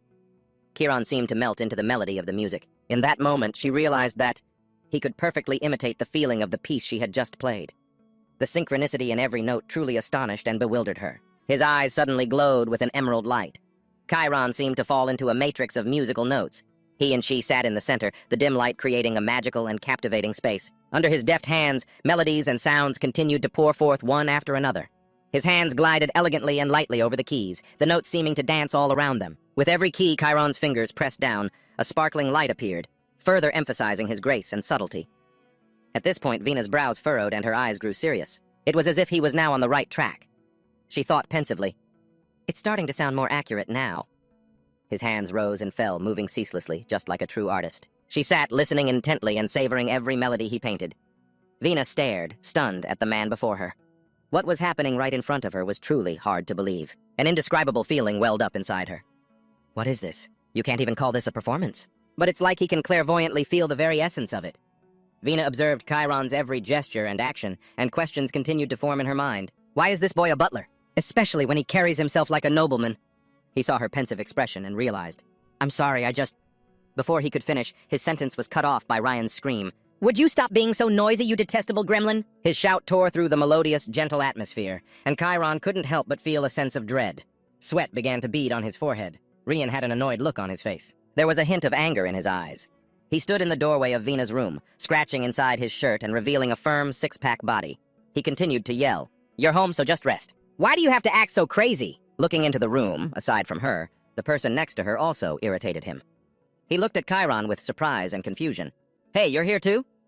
Chiron found himself in this awkward situation with Ryan. Chiron's expression was a bit shy and ashamed.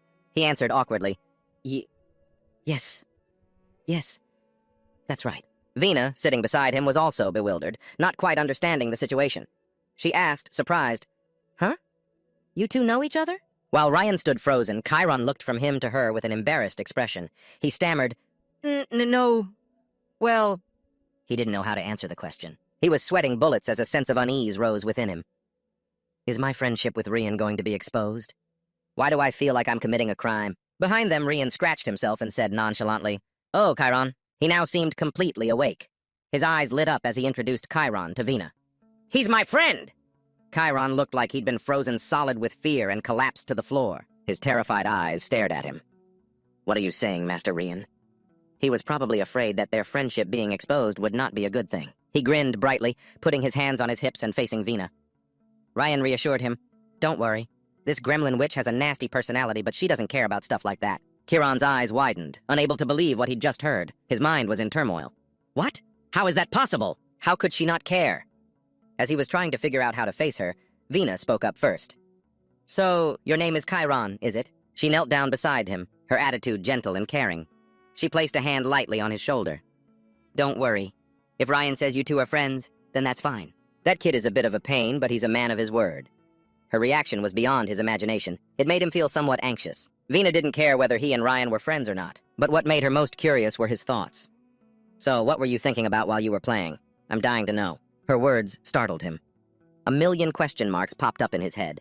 He had no idea what she was getting at, and her question took him completely by surprise. "A fan of what? Of Sirens playing? And here I thought you were going crazy in here after seeing all this." 16 years of logic were collapsing. The walls of his beliefs shattered in an instant. He couldn't help but wonder, doesn't he care that his sister is befriending a commoner? Siren turned to look at him. "And Rian, why did you lie? Your sister is a beautiful and kind lady." Hearing his words, she couldn't help but be amused. But contrary to her expression, Rian's face turned pale. He looked serious, his eyes holding a hint of fear. "What are you talking about? Don't let her fool you. She's a witch. Who knows when she'll stalk you and swallow you whole?" Hearing this, Chiron was taken aback. She leaned in close to him, covered her mouth with her hand, and gave an apologetic smile. "Sorry about that. My little brother can be a bit childish. I'm glad he has you as a friend. Please look after him for me." He looked at Jenna's smiling face and replied, "It's no problem at all, miss. Actually, I'm the one who's indebted to him." Her enthusiasm made him blush. Rena showered Siren with praise. "Oh my, you're so adorable." Seeing this, Rian flashed a sly, cute smile.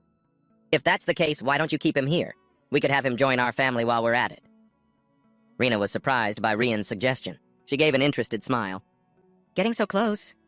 Aren't you afraid he'll steal your big sister away from you?" Rian laughed gleefully. "What are you talking about? You're not the one I'm worried about. It's Siren." As soon as he finished, a hand grabbed him tightly by the collar. The two of them started fighting. She didn't hold back at all, not even caring that he was her little brother. She fought with all her might. "Just because I'm quiet, you think you're so tough, huh?" The two of them wrestled on the floor. Ryan couldn't take it anymore and cried out, "Ow, ow, that hurts!" Siren just stood there watching the siblings fight, a jumble of thoughts making him feel completely lost. Just when he thought he was starting to understand nobles, they became even more incomprehensible. After getting beaten up, Rian sulked resentfully and yelled at her, "Why are you home? You just left for your break not long ago." She casually dusted off her hands. "You don't know? GI is preparing for the certification exam. I came to pick him up. We're leaving tomorrow, and Father went to visit a friend. He'll be back later." Rian's jaw dropped in disbelief. "What? That's insane!" He lowered his head, his voice trailing off. "So, the gap is that big, huh?" He saw that Rian seemed heartbroken, and her words kept replaying in his mind.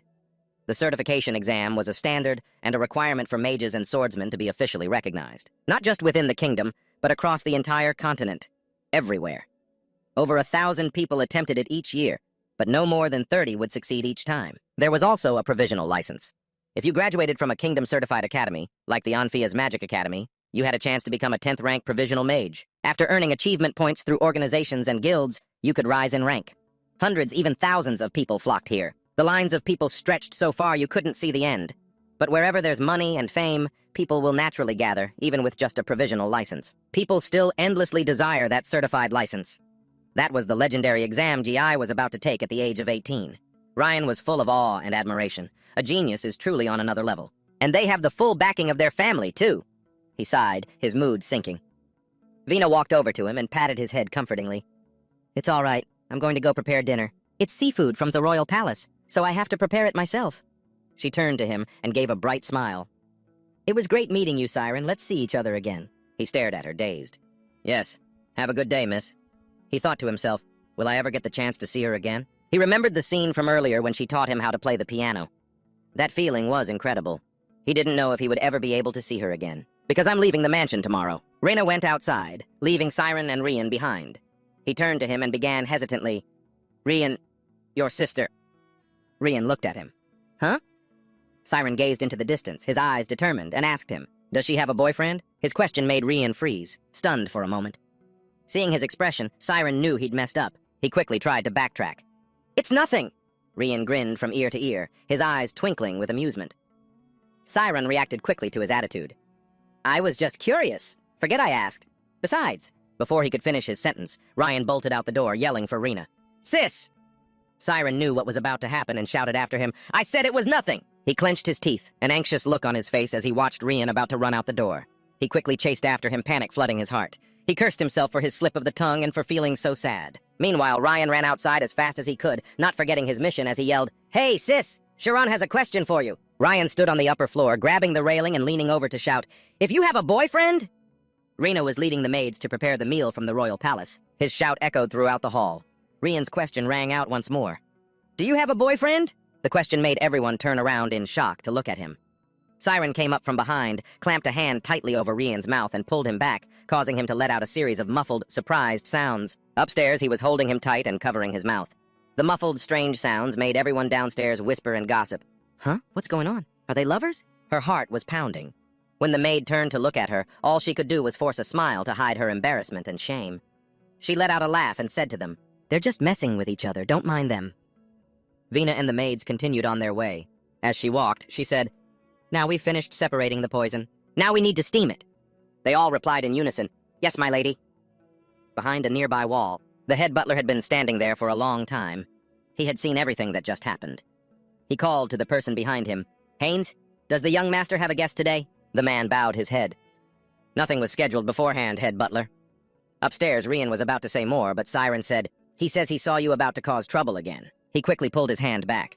The head butler spoke coldly to the man. I've heard that voice before. Now I remember. He turned his head, his gaze as sharp as a knife. He ordered his subordinate, Tell Timurin to come to my office at once. He glared and then yelled, Immediately! The sky was clear and blue. The forest was covered by a canopy of tall trees. The sounds of Ryan's breathing and training echoed through the air. A voice shouted, Stop! Take a 10-minute break! He was so tired he could barely breathe. In his left hand, he held a training staff. His right hand constantly wiped away sweat. Ket watched him and stroked his beard, thinking about the boy. He's become more passionate again. It's been about a year, hasn't it? Watching him train so fervently, he remembered how quickly the boy used to lose heart. He glanced at him, lost in thought. But I'm sure once Gyai gets to the royal palace, the kid will change. The problem is mastering the technique. Beads of sweat rolled down Rian's face. Suddenly, a frantic voice called out, Young master! Startled, he glanced toward the sound. A man wearing a hat ran toward him, looking hurried and anxious. His voice carried from a distance. Young master, Lady Rena requests your immediate return to the mansion. He was about to lift a water flask to his lips, but was annoyed by the man's words. Her. If this is about praising my brother, I'm not interested. Tell her to do whatever she wants. The servant denied it emphatically. No, sir! The young lady said that Siren is in danger. He could die! Hearing this, he immediately spat out the water in his mouth. Rian stood up, flask in hand, and looked at the servant with an impatient and worried expression. What? Why, I thought he was going home today. The servant, having run so fast, knelt down, gasping for breath. The head butler reported it to the head of the family. I don't know the details, but the young lady said it's because of his relationship with you. Rian hastily grabbed his coat and threw it on. Impatiently, he turned back to Ket and said, Master, I have to go see my father. Seeing his expression, the old man knew something was wrong. He pressed, What happened? Ryan, a little flustered, replied, A butler named Chiron is my friend, and somehow, Father found out. There's not much time. Feeling incredibly anxious, he said to the old man, I'm sure Father will forgive him if I can just convince him. I'll train later. As soon as the words left his mouth, the old man spoke up, stopping him. You can't. He stopped, stood up straight, and looked at the old man. Not believing his ears, he asked again, Why not? The old man picked up his sword and stood in front of Rian. Rian exclaimed, Master! The magnificent, splendid mansion lay before a vast mountain range. Inside the main hall of the mansion, Chiron was kneeling. Male and female servants stood in rows on both sides. Seated on the central chair was the head of the bishop family. On either side of him were Lady Gina and young Master Gi. Behind them stood the head butler. He knelt on the floor, his heart racing with anxiety. The man's imposing voice rang out with authority. Chiron. Aryan Bishop radiated an air of high nobility. He held a report in his hand and looked at him with anger. You will be executed. The entire grand hall was shaken. Everyone began to whisper incessantly. How could this be happening? The maids couldn't help but feel worried and afraid. One leaned close to another's ear and whispered, How dare a commoner do such a thing to a noble? The whispers, soft and loud, grew more frequent. Another one remarked that he didn't know his place. No matter how ignorant you are, you should at least know these basic rules. Every word of judgment and assessment was heard. Timurin heard it all. He merely glanced at the maids without saying a word. The three people sat on the long bench. Bishop held the document in his hand, completely focused on it. Jai, sitting beside them, looked somewhat arrogant and unconcerned.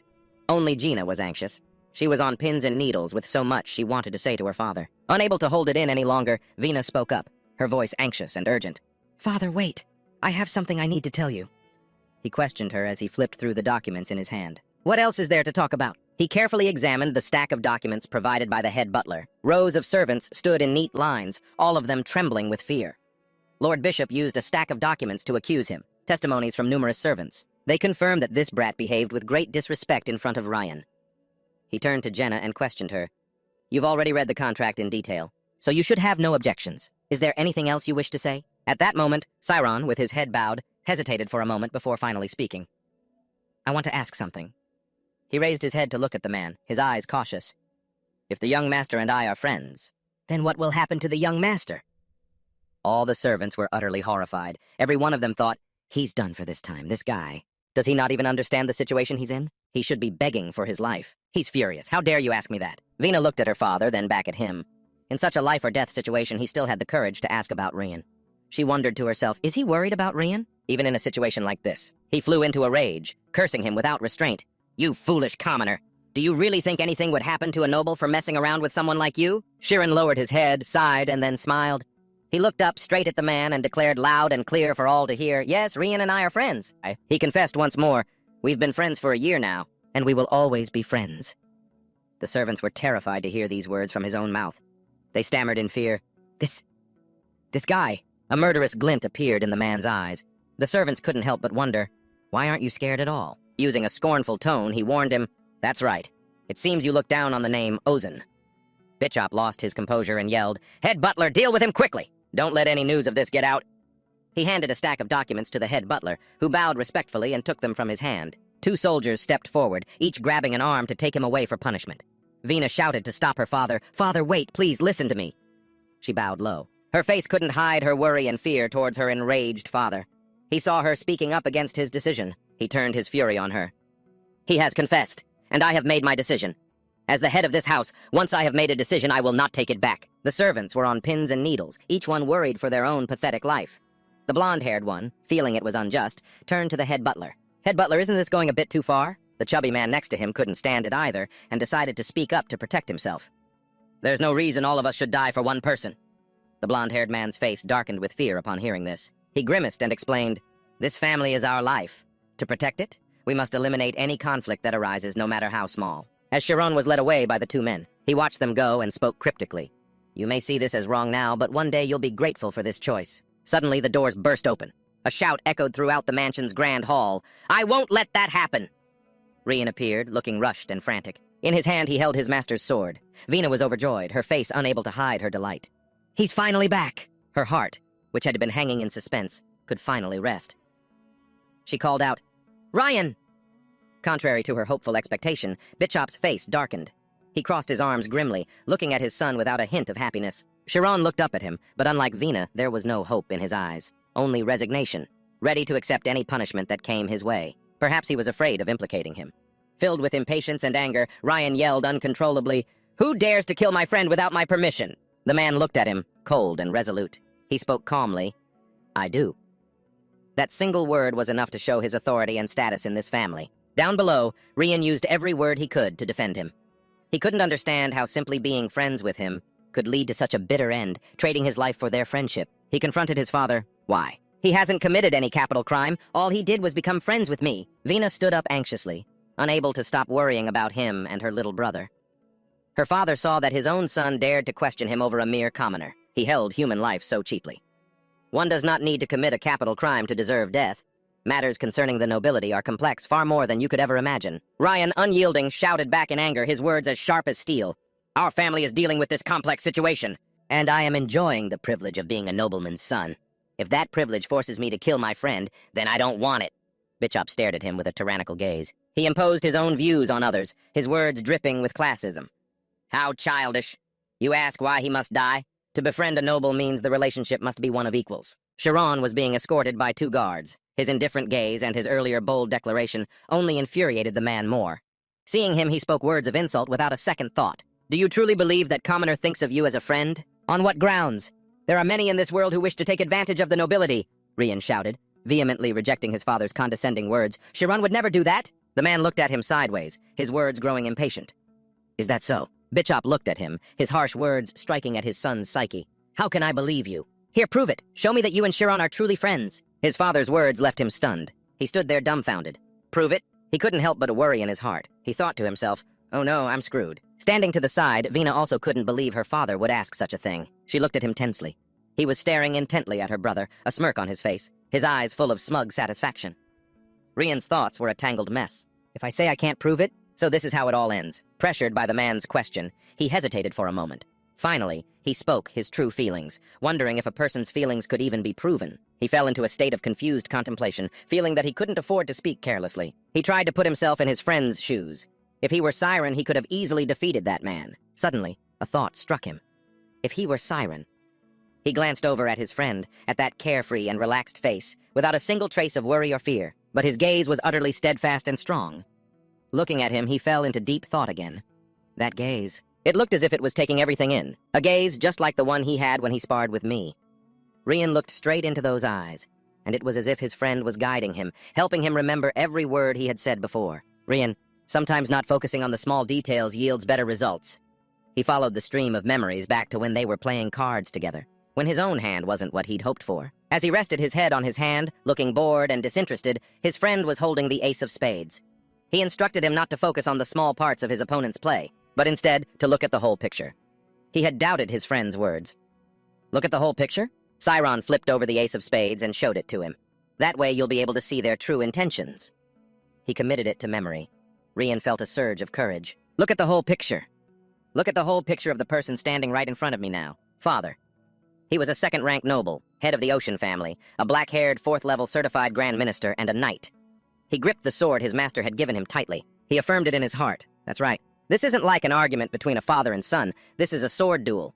Back to 30 minutes ago when he received the news and was about to leave. But his master stopped him. He yelled at the old man, "Master, why won't you let me go?" "My friend, he could die." The old man ignored his urgency, remaining perfectly calm and composed. "Indeed. You're talking about the kid who works in the library, aren't you?" Ket hesitated, then continued. "But that kid is a commoner."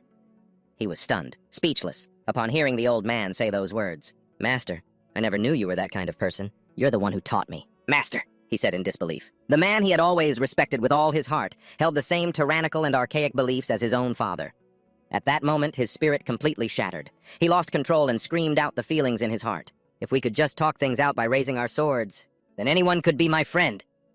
Ket calmly looked at his student. The old man began to lecture him. "Ryan, don't you know what is most important to a noble? Aren't nobles supposed to eliminate anything that threatens their family's position?" The old man explained to him all the disadvantages to his family. "Have you ever considered the weight your friend carries when his worth is equivalent to that of a fly? Or did you just befriend him without a second thought?" Upon hearing the old man's words, he clenched his jaw, choking back his emotions as his shoulders trembled. Tears rolled uncontrollably down his cheeks. Each teardrop that fell seemed to prove his helplessness and the pain in his heart. Ket advised him, his voice low and warm, yet firm. "Don't even think about resolving this through debate." Rian clenched his hands into fists, his fingers tightening relentlessly. He spoke to the old man. His tone was filled with determination, but his helplessness was also visible. But I can't just stand here and do nothing. I was the one who asked to be his friend first. Rian raised his hand, his eyes burning with intense resolve, and shouted at the old man, I don't want to become a coward! His words at that moment seemed to defy adversity. His determination was clear in every gesture, every look. Ket looked at him with a different expression. He silently praised him. Good determination. The boy is sentimental, honest, and pure. But you can't become a great swordsman like that. I have high hopes for you, and I will be cheering you on. Ket held his own sword out in front of the boy and offered it to him. Take it. Thankfully, the old man wasn't actually the archaic, class-prejudiced type of person. The old man also instructed and warned him, I will let you go if you bring this back with you. But if you're not even mentally prepared for this, and don't even dream of taking a single step out of here. He took the sword from his master, his eyes fixed on it, reflecting his steadfast and serious resolve. Rian now had to make a choice that was true to his own beliefs. His eyes lit up, carrying his unwavering confidence and determination. Master, I will never forget this favor. His every word was like a sacred vow, etched into his heart and mind, becoming the driving force for him to move forward and face this challenge. The old man glanced at him. Remember this. Abandoning a friend is like abandoning a part of your own body. His words were both a reminder and a warning. His inner world was now a raging storm. This was a sword duel where his own life was on the line. Back in the present, in front of the mansion's great hall, realizing the truth his treacherous master had taught him, Rian threw his head back and laughed boisterously, his sword in hand. The laughter echoed through the mansion, giving everyone goosebumps. Like father, like son, you were almost defeated by him. And you call that proof that we're friends? He roared in fury. My belief is enough. Because I believe that Chiron and I are friends. He added that the existence of Chiron's friend, him, was proof of their bond. Bitchop was livid at these sharp-witted rebuttals. He gritted his teeth and hissed, Absurd! This isn't some father-son argument, he roared angrily. Even as we speak, the reputation of countless families is collapsing. His words stunned the servants. He continued his frantic tirade. If it means avoiding the family's ruin, I would even be willing to disown my own son.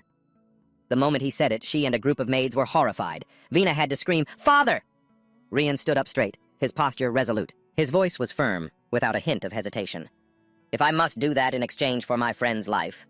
He bowed, placing his right hand on his chest, using the most solemn and respectful posture to state his position, then I will gladly leave. Everyone was terrified by his action.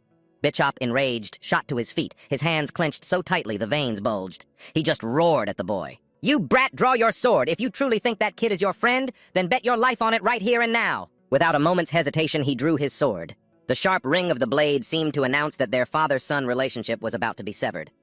His father couldn't believe his eyes. His own son would draw a sword and fight him for a commoner. He looked at him and stammered, Rian, you would even raise your sword against your own father? He held the sword before him, its tip pointing to the sky, a sharp glint in his eyes. I am not pointing my sword at you, father. I am merely demonstrating my conviction. Bitchop clutched his chest, feigning helplessness. How could you possibly have friends? You can't even get along with the other noble families. Perhaps it's because you can't reach the level of the other nobles. He was trying to manipulate Rian again. You're just keeping someone weaker than you around, to comfort yourself. But no. He lowered his voice. This time, father, you are wrong. His eyes seemed to burn with fire, steady and unshakable. His gaze carried both confidence and self-belief. He lowered his sword and said to him with absolute certainty, Chiron is my friend, and he is better than me. I want to help Chiron so he can shine brightly in a higher position. His decisiveness left even him stunned. Bitchop, flushed with anger, pointed a finger at him. Did you deceive my boy? He demanded furiously. Did you convince him that a commoner could be friends with a noble? His words were like a sharp knife stabbing Chiron's pride. That's not, he denied, but Rian stepped in front of him, his voice filled with a desire to shield and protect him. Chiron, stay put. I will protect you. Chiron knew this was a decisive moment, not just for himself, but for the friendship he cherished. He called his name directly. Rian! Hearing his name, Rian froze. He spoke up, taking all the blame. You don't have to take responsibility for this, my lord. I will take responsibility for my part. He whipped his head around in shock to look at him. Chiron remembered the moment Rian's hand reached out for his. From the moment you wanted to be my friend, I had a feeling that I would one day stand at a crossroads and have to choose between being your friend or saving my own life. His eyes filled with gratitude as he looked at him. Even if it means I die here, I don't regret becoming your friend. Rian bowed his head, his eyes welling with tears. His friend's sincere feelings had not disappointed him. His voice choked with emotion. That's right. Suddenly, he raised his face and shouted towards Bitchop, That's exactly what I mean! The words echoed like a powerful affirmation of their friendship and his unshakable resolve. His heart filled with faith and will, knowing he had made the right choice, Rian yelled. He reaffirmed his friendship with him once more. Even if I am cast out, we will still be friends. His powerful, steely words left his father speechless, able only to grimace as he watched. Vina, standing to one side, was also moved to tears by these sincere words. She thought to herself, even if we are immature, we are still human beings with feelings. A true friend never turns their back on you. The servants were also touched, every one of them crying. Everyone has a friend like that. Those barriers make them forever lose their own right to equality. The head butler glanced towards Ryan and Chiron. He watched them, then clicked his tongue. Tsk! Suddenly, a hearty laugh echoed throughout the mansion. How interesting! Everyone below looked up in astonishment. Vina cried out joyfully, Grandfather! Glam stood on the upper floor looking down, full of life. He praised them with amusement. I didn't think I would get to witness such a moving scene. Now that I'm at death's door, youth truly is the best. Vina was overjoyed and couldn't help but sigh in relief. Everything's going to be okay now. If her grandfather was involved, she thought things could be handled more easily. But contrary to her attitude, Bitchop's expression was anything but natural. He looked at Glam suspiciously. Father, you're here? Vina told me it would be a few more days. He announced, I'm here early because a friend of mine ran off with a young lady. After speaking, he sat down. Chiron was also very surprised by his appearance, staring blankly in his direction as he unconsciously realized the man's identity. That man was a general of Tomia and a third-class swordsman, Rian's grandfather. He sat with his legs crossed comfortably, his voice full of excitement.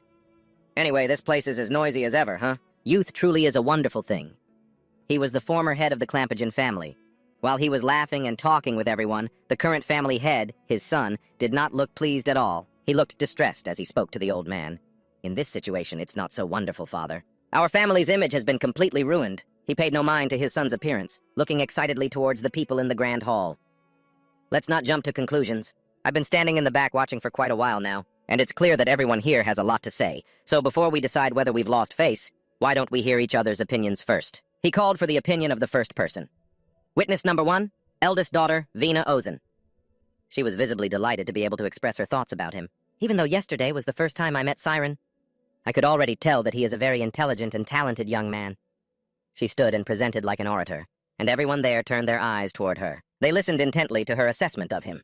The old man crossed his legs, rested his chin on his hand with an expression of anticipation as his granddaughter gave her opinion. Furthermore, Chiron has fulfilled all the requirements of the contract, and he was supposed to leave the family today. Considering these circumstances, it's hard to say that Chiron approached Rian with any specific malicious intent, and as a result, I do not believe his actions have tarnished the family's honor. The old man stroked his chin as if he understood her point. He let out a cold snort. Well then, if that's the case, what do you think, my second grandson? The next person to give their opinion was witness number 2, the second son, Jai Ozen. A moment ago, although he hadn't spoken, his expression showed no goodwill towards him at all. He scowled, his words hissing through his teeth. I don't like that kid. Bichop, at his side, was very pleased with this answer. He gave a smug smile, silently praising his second son in his head. That's right. I knew I could count on you, Jai. But he had never paid attention to or cared about matters that didn't concern him. However, this has nothing to do with me. This non-committal statement somewhat astonished the man. Mixed with a bit of disappointment, he exclaimed, What? Bichop's face darkened as he turned to his indecisive son, his tone somewhat reproachful. What do you mean? You say you don't like him, and then you say you don't care? He crossed his arms, leaned back in his chair with his eyes slightly closed, and spoke with an apathetic attitude. That's right, I don't like the kid, but who Rian makes friends with has nothing to do with me. He added bluntly, I simply want this to be over, so that we can depart for the royal palace. Rena was also very surprised by Jai's attitude. Her eyes lit up with admiration. Wow, my little brother's got an attitude. The old man laughed heartily. This second grandson's opinion. This is exactly why there's no place like home. He stroked his chin, then looked towards Ryan. Well then, to conclude, let's hear the opinion of the person who has surely observed the child Chiron for the longest time. He called the next person. The vice butler. The next person was witness number 3, Vice Butler Tamura. He cleared his throat, but then his attention fell upon the head butler. He was raising a hand near his chin, signaling him. In his heart, the head butler thought, he's surely aware of it. Looking at Bichop's attitude, his eyes were also glancing toward the vice butler. His thoughts were all too clear as he signaled him, we are not people who express opinions, but rather those who obey our master's will. The vice butler finally managed to say his name. Chiron. He glanced at the head butler, then spoke his true feelings about him. He did the jobs I assigned him, and he completed them perfectly. Furthermore, he even finished the work a full 6 months ahead of schedule. His words were like a bolt from the blue. To the head butler, he couldn't believe the man hadn't followed his signal. He gritted his teeth. What the hell does he think he's doing? Bishop sat there and sighed, his majestic demeanor from before gradually fading. Clamp looked at the vice butler and asked him, "Did you know that those two were friends?" He placed a hand on his chest and respectfully answered his master's question. "I knew that he often went out with the young master, but I was not aware that the two were friends. But in my opinion, if he were an ill-mannered child, he would not have been able to categorize those 10,000 books." He couldn't believe his ears. He never expected that in this mansion, besides his friend Rian and the kind Lady Jaina, there would be someone else who would take his side and speak well of him. It was the vice butler. Rian glanced at him with a smile. Finally, someone has stepped up to acknowledge his effort and ability. Reyna put a hand to her chin, silently rejoicing for him. This is great. The atmosphere has completely changed, but that joy was extinguished when she looked at her father. His gaze toward him hadn't changed at all. He scowled, annoyed that time and time again, someone had come forward to speak up for him. Especially since Old Man Clamp returned, nothing had been going according to his plan. She also knew that the only person who wanted to punish Chiron was her father. Suddenly, a deep, warm, and powerful voice rang out. "No!" The old man stood up, resolute in the words he had just spoken. "I cannot agree to this." As soon as he finished speaking, Zena and Mr. Bishop both spoke up at the same time. "Father! Sir!" Vina didn't understand why he had changed his mind at the last minute. Just when she had started to relax, she was now on pins and needles. As for him, he was beaming. Old Man Clamp quickly corrected himself. No, I understand that the two of them see each other as friends." Chiron and Rian stood before him, full of worry and tension. He looked at the two of them and said pensively, "However, it stops here. If this relationship continues, rumors will eventually spread outside, and this could become a weakness for our political rivals to exploit." He listened to his father with rapt attention. Mr. Clamp was clearly articulating all of his concerns. Jaina, sitting next to him, still paid no mind to the whole affair. With a calm demeanor, he began to state his case. "Everyone in our family is a prominent figure in this kingdom. Jaina is even preparing for her certification exam. Furthermore, what am I to do when so many other families depend on us?" The maids, standing at attention, couldn't help but worry for their own and their families' fates upon hearing this. After all, they were commoners. It was an honor just to be able to serve the nobility. "Chiron, you're a smart boy. I trust you'll understand." Jaina turned to look at him, wanting to say something, but the words caught in her throat. Rian, however, could no longer sit by and watch.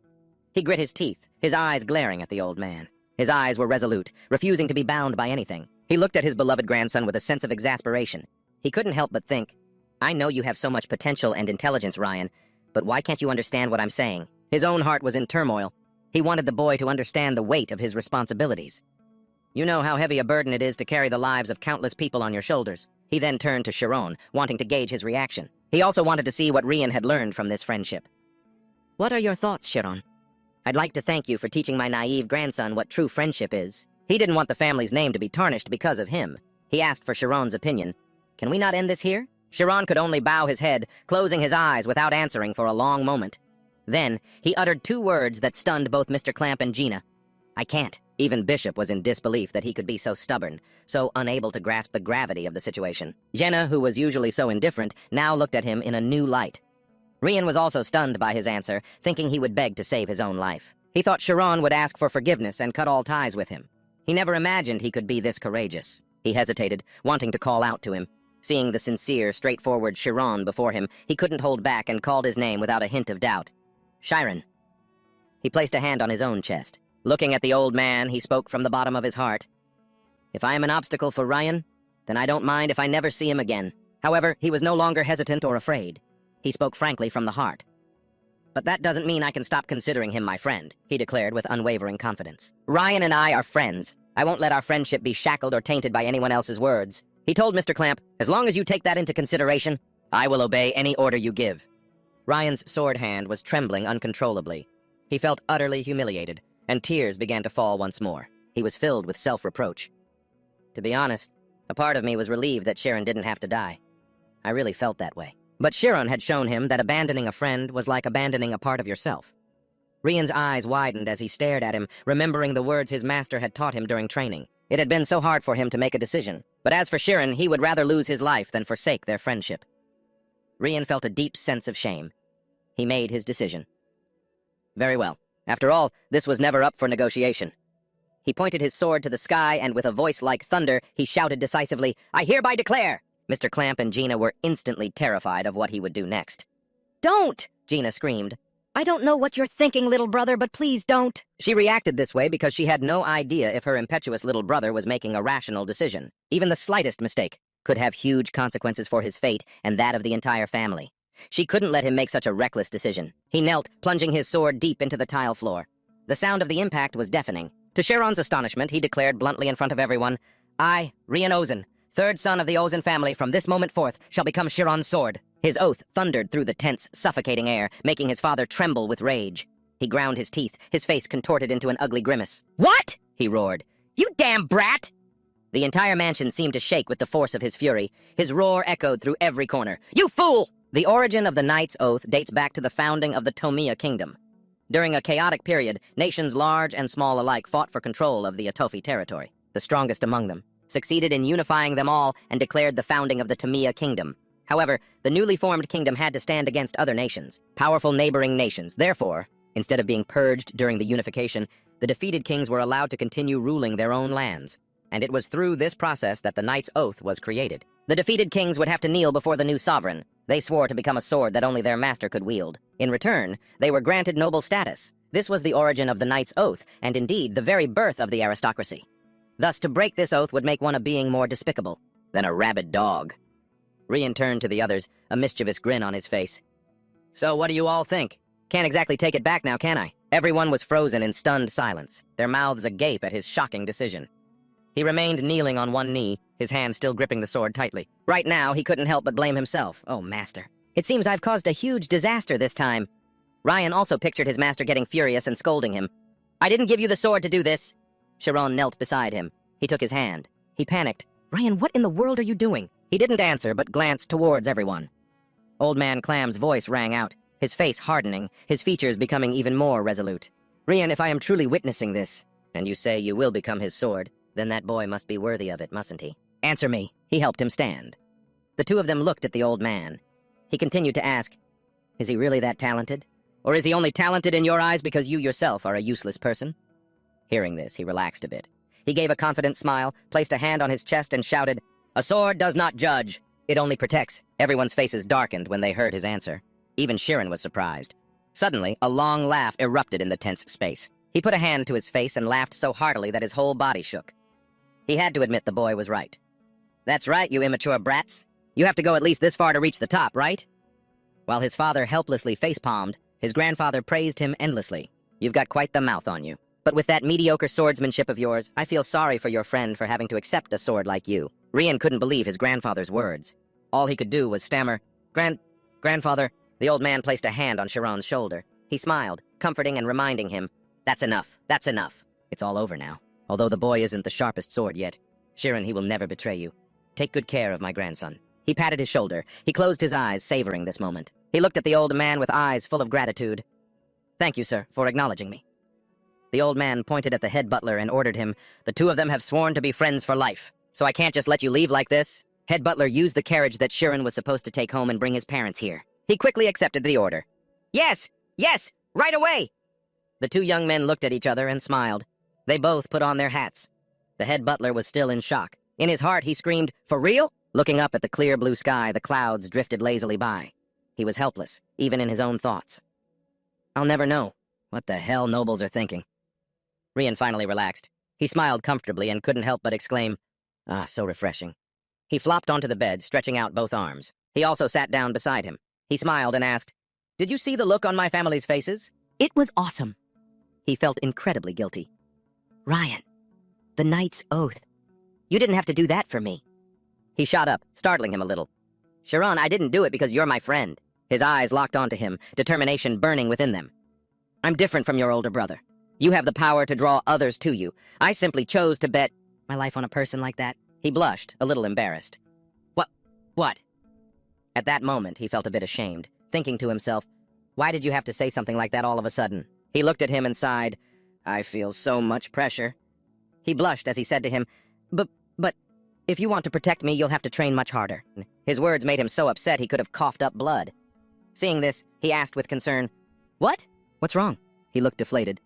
It's nothing. You just hit me right where it hurts. Raina suddenly burst into the room. She said loudly, Rian, is it true you swore the Knight's Oath to become Chiron's sword? Stepping inside, she saw him collapsed in a pool of blood. She asked about his condition. What's wrong with him? He used his remaining strength to tell her, "Get out." Chiron objected. "What are you saying? Just a moment ago your sister helped us so much." He invited her in. "Please come in." She was haughty. "That's right.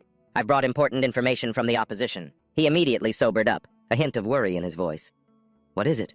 What are father and grandfather doing?" She sat down gently on the bed and told the two of them, "They are indeed bloodthirsty, but in the end, you played your Knight's Oath card. They're planning their next move, so anyway," she told him some very important news. "Father is thinking about enrolling you and Chiron in the Kaizen Sword Academy. Chiron, you said your talent with the sword is incredible, didn't you? You said it with your own mouth." He was bewildered. But to that extent?" She smiled. "Of course. You're a member of the family now. I told all of them about your talent to see if any of them might volunteer to invest something in you. They want your talent to be of use. Rian, they must be trying to help you succeed for your own future." After hearing that, he yelled at her, "Without my permission, who dared to let him come to this school?" Just when I finally got to play as much as I wanted, she kicked me to the ground without a word, stepped on me, sighed, and then yelled at me without a shred of mercy. "You thick-headed bastard. After causing all this chaos, what else do you want to do?" He shouted back defiantly. He turned his head and glared at her with eyes as sharp as knives. He yelled at her, "Besides, Chiron isn't even going to the Swordsmanship Academy. In the future, Chiron will be a mage. He's already awakened his spirit zone." She stared at him in astonishment, full of doubt. "What? A spirit zone? Chiron's awakened it? Wait a minute. That means you swore a knight's oath to a future mage?" She looked at him, barely believing her ears. He yelled back in a fit of rage, "There's a limit to how useless you can be. Get out of here now, you old hag." Thinking about Chiron and Rena's duel, Rena spoke up. "So, you used synesthesia to sense the spiritual world and read my movements to win." She rubbed her chin and mused, "That's a clever idea. Since the energy of your spiritual world is quite high, it should be possible." Chiron answered awkwardly, "Is that so?" Vina praised him endlessly. "You're amazing. From what I learned at school, the more condensed the energy, the more stable the spiritual world. And to be able to maintain that density while using a sword, it is incredibly amazing." Hearing those words, his cheeks flushed red. He gently rubbed his hair. Vina and Rin shared the same thought. "He's embarrassed just from that?" The woman said, "I will speak to the master about Chiron's path. Of course, the condition of his admission to the swordsmanship school will be included." Hearing this, Ryan was startled and shouted, "What? Then what will happen to my master?" Reyna replied, "Master Keth already knows about this. So yesterday he terminated the contract. Tomorrow morning is when he will say his goodbyes." He was even more shocked. "Huh?" Rian gripped the sword in his hand, his mind filled with sorrow. He thought of his master. That man was about to leave this land for good. A butler opened the door, came in, and announced, "Young Master Chiron, your family has arrived and is waiting in the drawing room. The master of the house said you may go see them first if you wish." Reyna gently turned to ask his thoughts. "What do you think, Chiron?" At first he just smiled, but then he couldn't hide his emotions anymore. Overjoyed, he shot to his feet and exclaimed, "I'll go." Chiron ran down the stairs so quickly that two butlers had to call out in concern. "The stairs! Be careful of the stairs," Chiron said, a bit awkwardly. "You can just talk to me like you used to. Acting so formal feels a little strange." They replied frantically, tripping over their words. "Good heavens, we can't!" "Please don't say such things, my lord. We'll lose our positions." He smiled reassuringly. "Don't worry, I won't tell anyone." But they still adamantly refused. "Even so, we cannot." After a few short minutes, they all arrived at the door of the reception room. Chiron hastily pushed the door open to look inside, where his most beloved people were. Seeing the two people inside, he immediately shouted, "Mom! Dad!" Overcome with emotion, they called out his name in unison. "Chiron!" He seemed to forget everything else, rushing towards them like a little bird finding its nest. Finally, he buried himself in the warmth of his parents' arms. The three of them held each other tightly in a wave of happiness. Chiron looked at his family, his heart aching. "They've gotten thinner. You two must have had such a hard time tossing and turning day after day worrying about me." Chiron's mother, tearing up, reassured him, "Don't worry, your father and I are just fine." Vincent asked, "But why did you suddenly call for us? If your work was done, you should have just come home." He suddenly became agitated and asked insistently, "They're not forcing you to stay, are they? They're not preventing you from coming home, right?" He explained, "No, that's not it. It's just, I've been given a very good opportunity." His father didn't understand. Chiron's mother was also puzzled. "A good opportunity?" He replied, Then, he told his family the entire story from beginning to end. After hearing it all, they were completely stunned. Everyone looked dazed, frozen to the spot. Vincent's eyes were wide open, his whole body motionless as he stared at his son. Then he forced a smile and said, "So, what you mean is you became friends with a young master from a noble family while working in the library, and that young master swore a knight's oath to you, and you've been allowed to be his friend?" Chiron answered nonchalantly, "Yes, that's right." His voice suddenly dropped. "Chiron, tell me the truth." Then he grabbed his son's shoulders and shook him repeatedly, tears welling up in his eyes as he yelled, "How can a smart kid like you be so delusional? Someone's been treating you badly, haven't they? Haven't they? He was being shaken so hard he felt like his soul was leaving his body, but he still managed to say, "No, it's true!" He hugged his beloved son tightly, sobbing his heart out as if it were a final farewell. Oh my God. They say that people who go to a noble's house can never return? In one piece. Chiron's mother tried to pull her husband away. "Vincent!" Suddenly the door opened again. The butler's voice announced, "The young master and the lord of the house have arrived." Just then 3 people entered. Bishop spoke first. "It's a pleasure to meet you both. I am the master of this house." Bishop Ozen bowed slightly and spoke. "Hello. I am the sword of Chiron, Rian." Rena gently introduced herself. "And I am the eldest daughter, Rena." I've heard so much about you both. Witnessing this shocking development, the couple's faces turned pale, and both immediately bowed respectfully in response. "Hello. We are Chiron's parents. Why would such great people as yourselves—" Hearing this, one of them asked, somewhat puzzled, "Oh my, haven't you heard from Chiron?" Vincent, in a panic and with a trembling voice, asked, "Wait, were all those fantastical things the boy said actually true?" Even when seated at a luxurious banquet table filled with delicacies, he still couldn't believe it. No way, this can't be real. In the end, Vincent was completely zoned out, while Chiron's mother was flustered. "Honey, there are so many plates." This continued even after the meal was over. He still felt like someone who had just fallen from the sky, his mind in turmoil. What in the world is happening? Meanwhile, his wife received a cup of hot tea and gratefully thanked the young lady. Vincent felt the suffocating atmosphere of the place. His mind felt like it was screaming, "What is happening?" His hand holding the teacup trembled so much he nearly dropped it. Even if I don't know what a knight's oath is, there's no way they would treat a commoner family this well. I need to get to the bottom of this. With that thought, Vincent spoke up. "Excuse me. I'm very happy that you think so highly of my son, but I'm also very worried. For a young master from a noble house like Ozen to swear a knight's oath to Chiron, it's just unbelievable." Bishop frowned and said, "To be honest, I was a little uncomfortable with it as well." He continued, "However, for a militaristic house like Ozen, a knight's oath is absolute. If we were to discriminate based on status, it would tarnish Ryan's honor. Therefore, from now on, we will use formal language. Please do not feel uncomfortable about it. Our family will give your son our full support." Gamp burst out laughing and said loudly, "It's been a long time since I've heard you say something so right, son." Bishop was annoyed. "Oh, honestly, father," Chiron thought to himself, as the head of the house who manages and decides all important family matters, the words decisive and proud truly suit him, even though he struggled with the decision to take a commoner under his protection. He glanced over at Rena and saw her wink at him. He continued his thought as he saw Rian's bright smile. "But he isn't afraid of anyone." Bishop's expression turned serious again as he said, "To get straight to the point, your son is a user of the mental world. The mental world is not something that can be acquired through hard work. To be blunt, it is a true, innate talent." He continued, "From what I understand, the boy aims to become a mage. Therefore, if he wants to receive an unofficial mage license as quickly as possible, I am considering the Anfus Magic Academy. One of the 5 most prestigious schools in the country would be a good fit for him." Bishop rubbed his chin and added, "I'm not saying he has to go to that school to become a mage, but not doing so would be a disservice to his talent, and I would not recommend that. Therefore, he should attend the Anfus Academy to meet the standards of House Ozen." Gamp reminded him, "Consider their understanding of things, son." He glanced at Vincent's frozen expression. Bishop immediately understood what his father meant. He then got straight to the point. "If your son graduates from a magic academy, he will become a mage." Only then did he understand, jumping to his feet. "Our son will become a mage?" Vincent thought, "A magic academy." His voice began to tremble. "It can't be. This has to be a dream, right?" "Our son," Bishop continued. "However, the biggest problem is his social status." Vincent flinched as he heard him awkwardly explain, "The Magic Academy is very selective, so they only permit the children of nobles to enroll." Gamp continued, "There is only one option." Then he stated seriously, "We will adopt Chiron into House Ozen." Vincent couldn't believe what he had just heard. He could only stand there, stunned, his mind in chaos. "What?" Gamp resolutely explained their plan. "This was the only option our family could agree on." He pushed forward a document. "I have a cousin who is still childless. If we add the boy's name to my cousin's family, all our problems will be solved. However, we have no intention of stealing your son from you. It is merely a formality on paper. But through this, Chiron will become a nobleman." Vincent thought to himself, "Chiron, becoming a noble. How fortunate is he to receive an opportunity like this? But if I do this, it feels like my son is being stolen from me." He looked at his son with troubled eyes, pleading in his mind, "Tell me what to do, Chiron. What should your father do?" Seeing his son's calm expression only made him more frantic. Has he already made up his mind?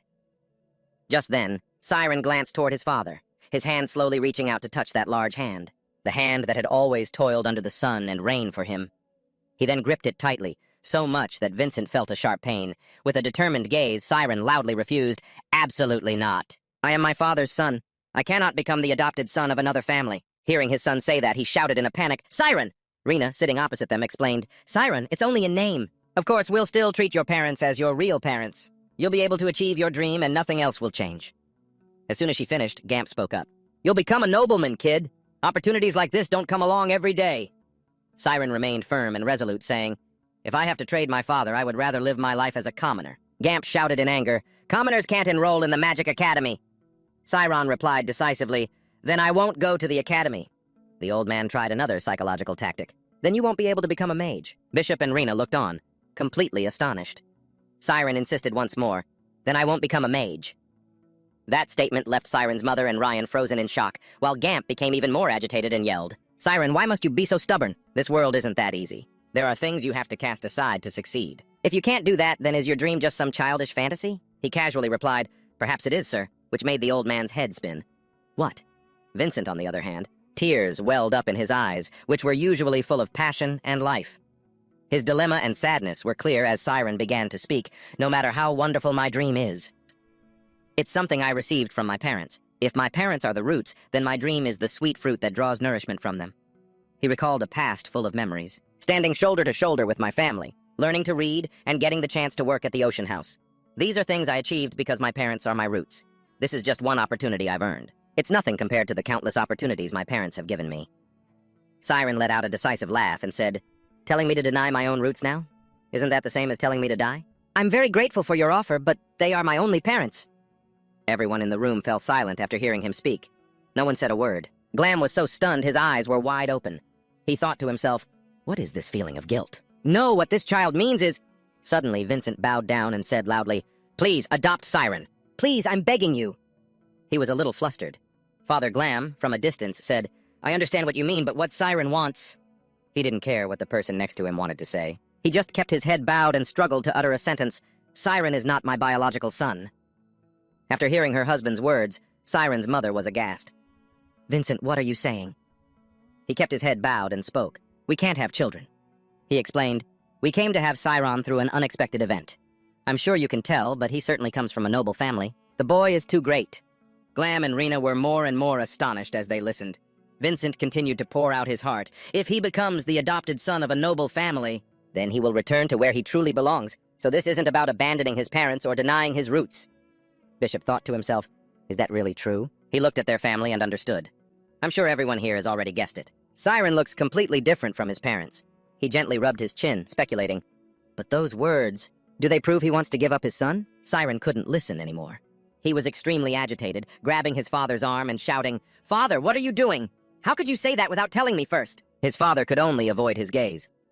"I'm sorry, son, but you're older now." "You had to find out eventually." Suddenly, Siren asked seriously, "Father, do you really think I didn't know?" That sentence shocked Vincent completely. His mood grew heavy as he struggled to say, "The reason I never asked you, Father, is because people only have one father and one mother. I wanted that too. And now you want me to have 6 parents?" He was so panicked, scared, and heartbroken that his voice faltered. I just don't want you to give up on your dream because of me." His tears began to fall. Siren shouted loud and clear, "Who's giving up on their dream? As long as I work hard, opportunities will come." But he broke down, crying, and looked at his parents, asking, "Have you ever thought about how I feel?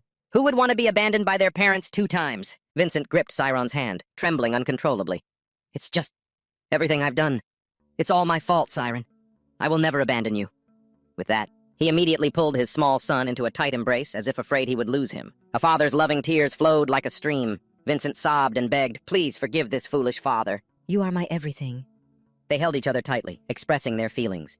Everyone around them was silent, witnessing the sacred and beautiful love of a family. As Bishop witnessed that scene, he suddenly realized something. The things we do for our children can end up hurting them. Glam replied, "Being a parent is truly difficult." He asked, "Isn't it hard for you too, raising your child alone?" Bishop's eyes were already brimming with tears. He tried to hide his hand so no one would see him crying, and shifted his gaze to his son in front of him. Ryan was crying too. He was moved by the deep affection between Vincent and Siren.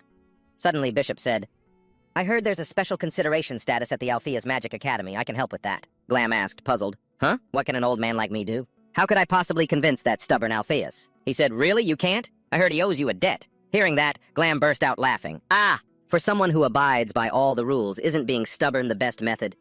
Bishop chuckled as well and said, "You used that same method to force me into becoming the head of the family, you know." He looked away slightly and replied, "It was all for your own good." 3 days after Rien left for the night academy, the head of the house allowed my family to stay in Ocean. Dad still feels guilty towards me. I wonder how long he'll remember it this time. Finally, Ryan and I had some free time. We used it to sleep in together. He looked so happy, laughing with delight as he looked at his friend lying next to him. Listening to his stories, I also burst out laughing heartily. And then, 3 days later, we both had to leave home for the academy where we would pursue our dreams. Chiron turned his head slightly to take one last look. Just then, he heard someone sobbing. It turned out to be Ryan, crying his eyes out. I said, "Ryan, don't cry." He replied in anguish, "How could I not cry? Once we get in this carriage, we have to go to the night academy. We're really saying goodbye." The more he talked, the louder he cried. "Why can't I enroll next year like you?" Chiron replied, "I'm not even sure if I'll get accepted under special consideration. Besides, we can still see each other during the holidays. Make sure you write to me every day, okay?" Ryan suddenly placed his hands on my shoulders and called out my name firmly. "Chiron!" He yelled with all his might. "You have to become a mage, and I'll become the strongest knight to protect you. I promise you that." Before he could finish, Xena landed a painful punch on his head. "Just focus on graduating first. I'm more worried about you than anyone." Then she turned to Chiron and said, "Chiron, don't you worry about a thing. Just go and have fun with your family for now. He will definitely help you get in." I quietly replied, "I understand, and thank you for helping me, my lady." I placed my hand on my chest and bowed my head, expressing my endless gratitude. Xena smiled and thought to herself, "What a strange child." At first, I thought he was just a cute little boy, but he's also very thoughtful. He was even able to hold on to his beliefs in that terrifying situation. She suddenly looked at me and spoke again. "Chiron, maybe when you graduate." But then she didn't say any more, falling silent. She thought to herself, "What am I thinking? He's just a child about to live in a completely new environment, the Magic Academy." Then Xena stepped forward, placed a hand on my shoulder and said, "No, just do your best, okay? You will definitely become a mage." I replied, "Please take care of Ryan." Then she pulled Ryan into the carriage, turned and waved goodbye to Chiron. I got into our carriage, where my parents were already seated. The mood was full of excitement and anticipation. The horses started to move. The two carriages went in opposite directions, growing further and further apart. As I sat inside, I suddenly heard a very loud shout from outside. "Chiron!" I immediately stuck my head out to see who was calling. It turned out to be Ryan Ocean. He was yelling towards me, "When you get to the Magic Academy, make sure you surpass every last one of them." Hearing that made me laugh out loud. Then I, Sharon Arian, shouted back just as loudly in response, "You too!" And that meeting between two passionate young men would be remembered as the beginning of an event that would shatter the balance of the entire continent. By the side of the road, there was a nest of young birds. The mother bird had just flown back and landed beside it. Then it took off again, soaring high above, flying over magnificent castles with solemn architecture. This was the Althea's Magic Academy. A man set a teacup down on the table. It was Glam. He gave a tired, forced smile and said, "You've been thinking for 30 minutes already. I trust the answer is yes?" The other man, Alpheus, replied, "Even though we've been good friends for 55 years, I really cannot accept your proposal."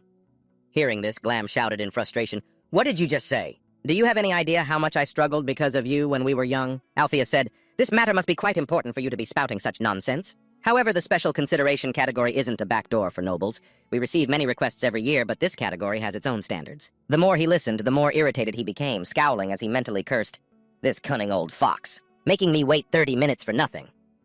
Then Glam burst out laughing. "This time is different, you know." The old man looked a little surprised. "It seems this really is important. It's been a while since I've seen that expression on your face." Glam smiled slyly and continued, "I'm not asking you to accept some useless kid. It's the complete opposite. The boy is a friend of my youngest grandson. He's incredibly talented. Do you know what I thought when I met him?" He said seriously, "I thought I was looking at you in your youth." Alpheus, having just taken a sip of tea, raised a doubt. "If he's that talented, why isn't he enrolling through the normal process? If that's the case, there must be some sort of problem." Glam, maintaining his serious demeanor, explained, "There is a big problem. He's not a noble." Hearing this, the old man gasped, which in turn startled Glam himself. Impossible. Then, Alpheus described Chiron's appearance exactly. "A child with blonde hair and blue eyes, you say?" Glam recalled Chiron's earlier words. "Even if it costs me my life, I won't regret being his friend."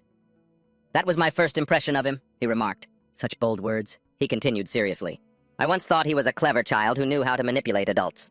However, after I offered to adopt him, this is how he retorted. If you told me to deny my origins now, it would be like telling me to find a way to die. Just remembering that is enough to make Gump cover his face and laugh out loud. Doesn't that make sense to you? Who would refuse to become a noble? Anfus stroked his beard. He understands the natural law of cause and effect. Gump replied, "That's right. If there is no cause, there can be no effect. However, not everyone understands this law, and they can easily lose themselves. A new opportunity can come at any time. But the moment a person denies their roots, they lose everything and can no longer decide what they believe is right. Does that remind you of yourself when you were young?" Anfus fell silent and didn't answer. A moment later, the old man finally spoke. "The fact that they refuse to compromise means, and others may agree with what they believe is right, but those same people can also judge them. That's what I find dangerous." Hearing this, Gump clicked his tongue. Then he spoke softly, asking, "You still can't forgive yourself, can you? You've already done everything you could. You've taught so many talented people. Isn't it time you forgave yourself?" The old man chuckled and said, "For me to forgive myself? That would be too arrogant, my friend." Anfus looked out the window and confided, "The reason I teach children is to prevent someone like me from ever appearing again." With a sorrowful look, the old man continued, "If that child is, as you say, like me, there's no guarantee he won't walk the same terrible path I once did, right?" Hearing this, Gump spoke up. "You were a genius, Anfus, a once-in-a-century genius," he continued. "You, who were once considered the light of the Milch family, walked the wrong path just once and nearly lost everything. But in the end, you came back. Of course. Who would have known you'd become the headmaster of an academy in a remote place like this?" Anfus immediately teased Gump. "What are you talking about? Then heaven must have been on your side. A talentless kid becoming an official third-class swordsman. I worry for the future of the Tamiya kingdom." Then, they both burst into hearty laughter. The old man suddenly shot to his feet, then walked to the window to look at his school. "If there is no cause, there will be no effect." Gump poured more tea into his cup and said, "Is this fate? Who would have thought you knew that kid? The child who was cast out 4 years ago has returned." The old man chuckled. "I don't believe in fate." Then he thought to himself, "However." Anfus thought of Chiron, a talent buried by the barrier of social class, wandering for 4 years and now standing before me. Is this truly fate? Finally, the old man announced decisively, "I will accept Chiron." 3 years later in the spring, a carriage was heading towards a small house deep in the forest. Chiron had finished getting ready, from his hair to his clothes. He called out loudly, "Mom! Dad!" Chiron Arian, now 17 years old, smiled excitedly. "I'll be back soon." Chiron's mother hugged him tightly, praising him endlessly. "My lovely son. I'm going to miss you so much." He promised, "I'll write often, but does my hair look okay? I've never worn it like this before, so it feels strange." She replied, "Miss Gina said that short hair is popular among the nobles right now. Just act normally." Over on the side, Vincent coughed a few times, a little embarrassed, and said, "Aren't you forgetting something?" Chiron waved his hands dismissively. "Dad, I'm 17 now. A kiss is a bit..." His father replied firmly, "Hey, if you don't do it, I will." Chiron let out a yell as Vincent gently placed on his young son's forehead a kiss filled with boundless love. Then he gently pulled him into a hug and expressed a father's feelings. "Chiron, I'm proud of you." Chiron also savored this warm feeling. Chiron then asked, "But is this really okay? The head of the family said he would give us a house." "Heavens, you..." Vincent replied seriously. "Your father is a hunter, right? A hunter's home is the forest, the mountains, and the fields." Chiron was startled, thinking to himself, is that really true? As he walked his son to the carriage, he said, "Even though I refused the allowance the Ocean family provides for you, they still insisted on giving it. Honestly," Chiron thought to himself, "this is a happy day for the village, because I'm about to enter the Magic Academy, but Dad still hasn't told anyone. I'm sure the reason he refused the offer to live in the city is so he won't become a liability to me." Tamura was already waiting outside and spoke respectfully. "Please get in. We will escort you to the academy." Chiron got into the carriage, then stuck his head out the window and shouted, "I'll be back soon." And that's how my first day at the academy began. The carriage moved further and further away, leaving behind a couple seeing off their son who was learning to grow up, to pursue his dream. Inside the carriage, only Chiron and Tamura were present, making the atmosphere very awkward. When they arrived, he proactively opened the carriage door and called to him, "Young master, we have arrived." Tamura helped Chiron step down. His face clearly showed surprise and fascination. He continued, "This is the Anfus School of Wizardry." The area was very crowded at this time. People coming and going made the whole area bustling. The school gate was tall, grand, and looked very noble. Tamura spoke up, "The cost of your study materials will be paid through me. Young master, all you need to do is focus on your studies." Chiron was incredibly grateful and thanked the butler for escorting him. The butler replied grimly, "I am only doing my duty." He bowed his head slightly, expressing his most sincere feelings. "I finally feel like I have a chance to thank you, sir. I was able to come here all because you saw potential in me. I will never forget what you've done for me." He smiled as he said the words he had always kept in his heart. Suddenly, a statement from the butler startled Chiron. "No matter how talented a commoner is, they are still just a commoner. They can never surpass a noble." Facing him now was Tamura's stern and darkened face, but then he continued to speak his mind. However, not everyone is given an opportunity like this. After you join the academy, many nobles will look down on you. He smiled as he gave his advice, but you must persevere. If you can endure it until the very end, everything will be all right. A moved Chiron replied, "Thank you, sir. I will definitely become a mage." Tamura responded, "Now then, if you're ready, follow me. We need to get you registered for enrollment." And so, the two of them headed deeper into the academy. He thought to himself, Alpheus Magic Academy. In a place known as the Cradle of Geniuses, what will I learn here? And who will I meet? Inside, the guards shouted in unison, "We pledge our utmost service," bowing. The school grounds were filled with people who had come to fulfill their dreams, like Chiron. After finishing the procedures, Tamura instructed, "I'll be going now. If you need anything, please contact me." Chiron replied, "Yes, thank you so much, sir." But then he glanced around, wondering to himself, "Who's supposed to come and get me? Should I take a look around while I wait?" Suddenly, he noticed several long boards posted on the wall. The Alpheus Magic Academy operates on a 10-rank system. There are a total of 420 students. Among them, 30 are in the graduating class. Each year, the number of students who graduate is... Chiron was so startled his eyes flew open. "Only 10? Suddenly, someone approached and spoke up. "So this must be young Chiron." Hearing that, he immediately turned around. He instantly bowed respectfully. "Greetings, Headmaster."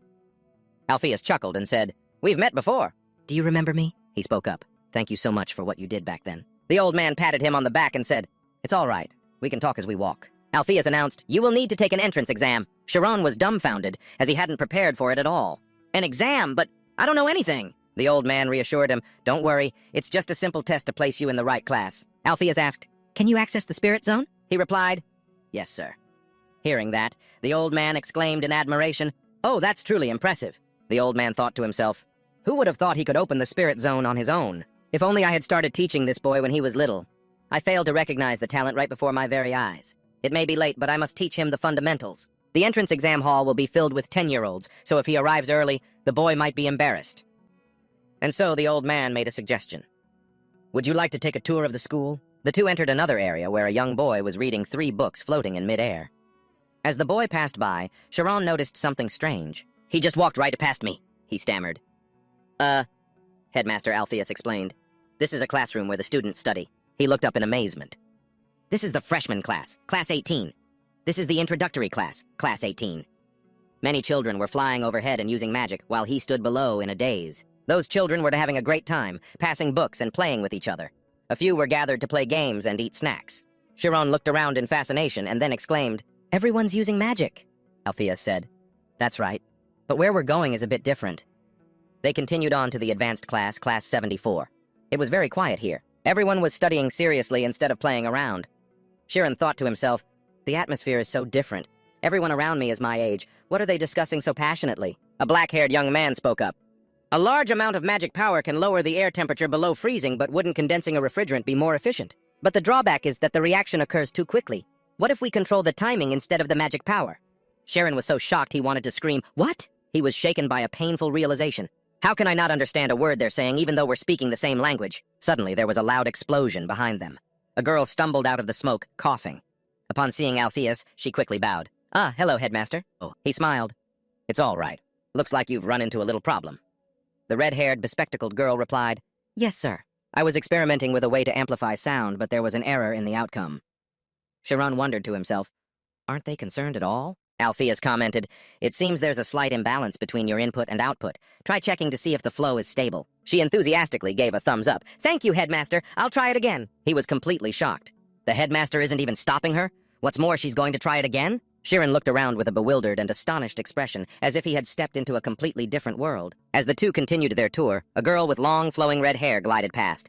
It was Amy, a captivatingly beautiful young woman who made the boys nearby swoon as they watched her. The two continued to another room where something caught Siren's attention. Is this a notice board? On the wall hung a yellow board covered in letters. He looked at it and thought to himself, this lists the rankings for the entire intermediate class. At the top is Kemi. Isn't she a first-class noble? To be more specific, Amikamis. He stood there stunned, his expression frozen in disbelief. Everyone listed here is talented, just like me, but she's at the very top. A desire sparked and blossomed in his heart. I want to be like that too. I'll start learning all over again right here. A glimmer of hope for the future sparkled in Siren's eyes. Something urged him on, telling him he had to change his rank. Suddenly, a voice called from behind, Ami, wait for me! That voice made Chiron turn his head curiously, wondering to himself, but could this Ami be Ami Kamas, the #1 student in the intermediate class? Suddenly, something made him freeze when he saw the red-haired girl. Her face made him recall a dark and terrifying past, a time when he was grabbed by some thugs. They were beating someone up, and their leader was Amy. Back then, she was like a crazed little demon, pointing straight at his face and demanding, "Where did you learn this magic? Why would a commoner?" Back in the present, Amy just walked past him without a single word. But she suddenly glanced over at Chiron. He immediately looked away. An orange-haired girl ran up from behind, calling out, "Ami! I told you to wait so we could go together, you dummy!" Chiron, meanwhile, kept his head down, pleading internally, "Please don't see me, please!" And just like that, the two girls passed by. Serial looked back with interest and said, "Did you see that? That guy we just passed. He's really handsome. Is he a new student? But he doesn't really look like one, does he?" she wondered. "Maybe he's a transfer student? This is getting interesting. I think I might have met him before," Amy said suddenly. Serial exclaimed, "What? You're interested in him too? But I thought you weren't interested in boys, weren't you?" She retorted, "No, that's not what I meant. I just think he looks really familiar, that's all." Unconvinced, she shouted, "Don't lie! You've fallen for him, haven't you?" Amy firmly denied it. "No, I never said that. That girl is Amy Kames, rank 1 of the intermediate class, the most famous girl there. She has rejected countless confessions from upperclassmen, underclassmen, and her own classmates. She's the model student among model students, but the only one who knows her dark past is currently trying to get into Alpheus." Serial asked, "Are you cold?" Chiron, shivering, replied, "No, I'm not." The third testing site of the Magic Academy. It was a sturdy and grand building. As the two entered, Alpheus spoke up, "Oh my, it seems it's not over yet." The old man leaned toward Chiron and said, "This should be good. Watch closely what that child is doing."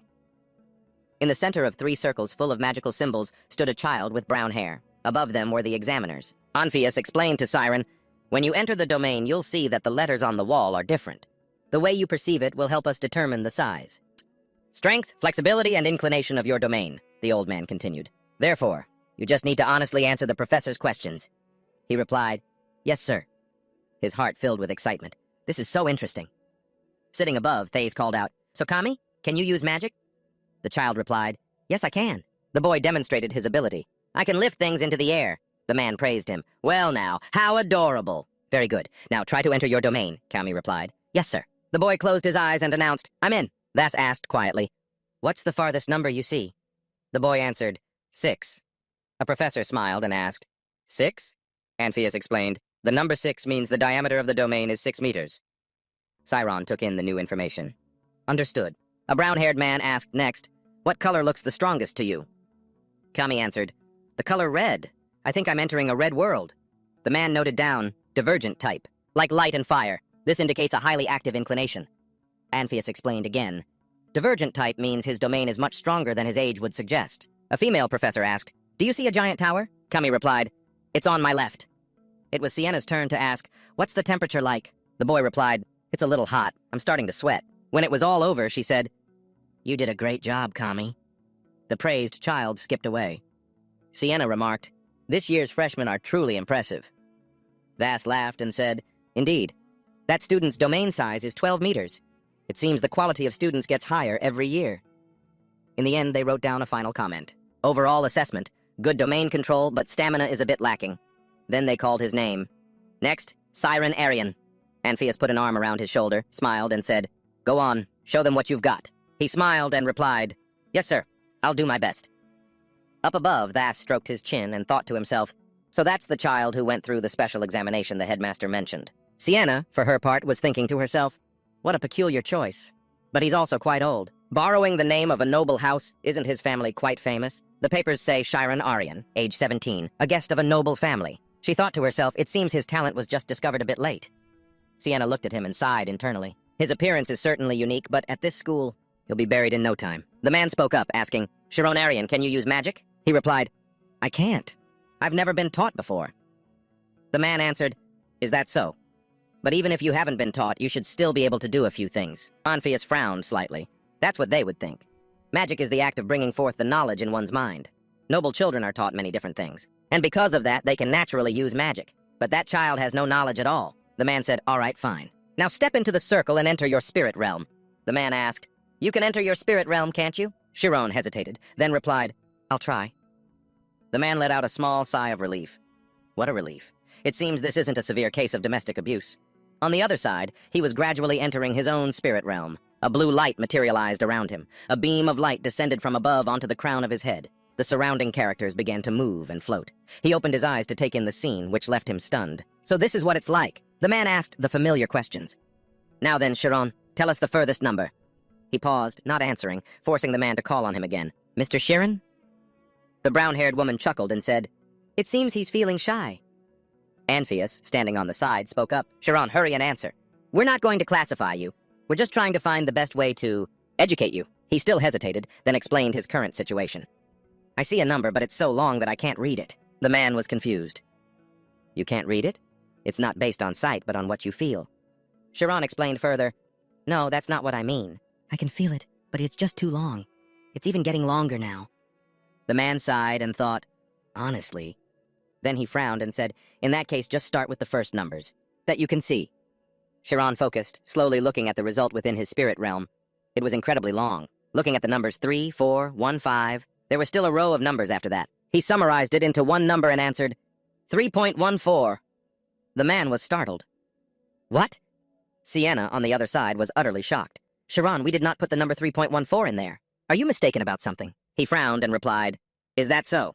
But that's what I see." She thought to herself, "Could it be?" Of course, there are some cases where the ratio pi will appear. That means the size of the domain has exceeded the range we've set. Can he really see as far as 30 meters? The brown-haired woman asked, "So, what is the strongest color you see?" Chiron looked around and replied, "Blue. It's completely blue." Once again, the professors looked at each other in surprise. If it's really blue, then isn't that a convergence type? But his spirit realm is still this large? A convergence type has better durability than domain size, the opposite of a divergence type. Anfus, standing to the side, was also completely stunned. "Now I understand why. You were so insistent about this. But this isn't just a good talent." The old man's eyes widened, and beads of sweat formed on his forehead. They wrote 2 words on his file, convergence. Then they continued writing, both hemispheres. The old professor asked, "How many numbers are floating around?" Chiron looked up within his spirit realm and thought, "Is he asking about this? I don't need to count them one by one. When I can feel it, inside this place, there are so many shining dots." He answered decisively, 857. Hearing that, the man was so shocked his face went blank. He stammered, 867? Then he shakily wrote on the paper, "Density, 86.7%. Anfus remained silent on the side, his face suddenly turning grave. "This is dangerous." Sienna gently pushed up her glasses, her eyes a little wary. She composed herself and continued the examination. "Chiron, how cold are you right now?" Hearing the question, he replied, "It's pretty cold. Enough to freeze me." She wasn't surprised and immediately wrote it down on the paper, as expected. Sienna wrote in the overall assessment section as follows: "Convergence and defense with outstanding durability." The size of his spirit realm is abnormally large. The brown-haired woman smiled and praised, "Very good. Now we need to have a meeting to decide which class you'll all be in. So all new students, please wait outside." Chiron obeyed, turning around with the other children to head outside. He led the way, pushing the door open and slowly stepping out. He waited for all the children to exit before closing the door. As soon as the door shut, the room erupted in excited chatter. What an interesting student. Exactly. How can a 17-year-old student possess a spirit realm with a diameter of over 300? The density of the spirit realm increases with its size, but that student's density is 86.7%. The old professor said, "And on top of that, it's pure concentration, and without using any enhancement skills. What is he, some kind of monk who trains nonstop on a mountain or something?" Suddenly, a remark from Seven made everyone stop their discussion. Could he be lying? The man smiled mockingly as he thought about it. A spirit zone with 90% density and a 30-centimeter diameter, coming from a 17-year-old who knows nothing about magic. That's a bit absurd. Is it possible he inflated the numbers before telling us? Sienna frowned and said, "It seems you've forgotten, Mr. Thaz. There's no reason for new students to lie if they manage to get into an advanced class that way. They wouldn't be able to keep up with the class, let alone pass the exams. Why would a student bluff like that just to get into the academy? On top of that, it seems some teachers here have forgotten that pi was displayed as an error code." Chiron is now sitting there smiling awkwardly among the children, she continued. "That's not something an ordinary student would say, just to get attention." Thas, on this side, clicked his tongue in annoyance. Suddenly, Anfus stepped forward and asked, "So, where would be the best place for him? I mean, Chiron." She immediately shot to her feet. Principal Sienna Oliver, a level 6 mage, stated, "The 6th-year class is learning about the development of the spirit zone and its theories, while the 5th-year class is starting to learn actual magic, correct? I believe the student's spirit zone is already near completion. Therefore, I suggest placing him in the 5th-year class." The man behind her stated firmly, "I object." which infuriated her. 7, the level 6 mage, voiced his opinion. He's a 17-year-old boy who knows nothing about magic. This could cause trouble and make him arrogant after being placed in an advanced class. For now, I think we should teach him from the basics. Sienna bluntly replied. That may be true, but not every student is like you, Mr. 7. The man grew angry. What was that? And so the two launched into a war of words. 7 shouted, The only reason you want him in the 5th year class is because you're in charge of it and you just want that student for yourself, isn't it? Sienna shot back, Is there a problem with wanting to teach such a talented student? A brown-haired professor said, Mr. 7 has a point. Even with his amazing talent, he's still a young student.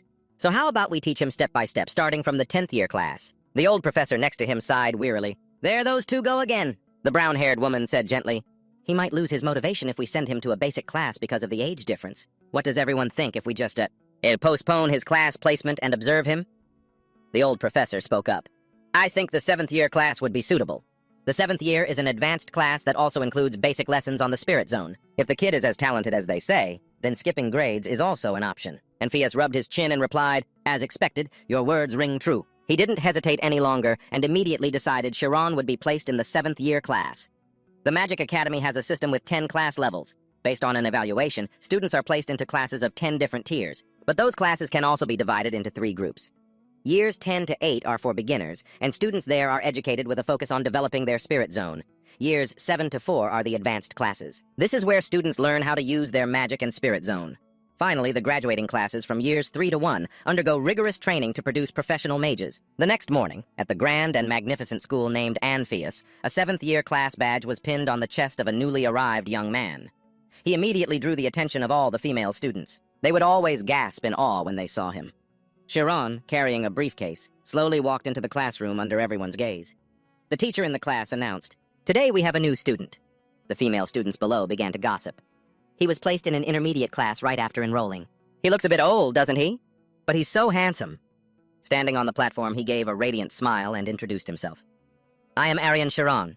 It's a pleasure to meet you all. The entire class immediately erupted with excitement. There were sounds of applause and cheerful chatter everywhere, mostly from the female students. They gave him a very warm welcome. The teacher had to ask for quiet. Chiron, however, was overcome with excitement because his wish finally had a chance to come true.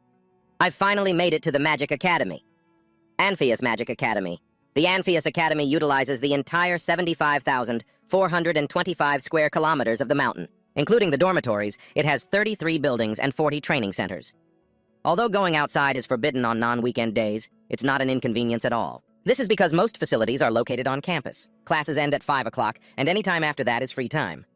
But students usually head to the school library, which is always open 24 hours a day. By connecting students with similar interests, it satisfies their desire to learn.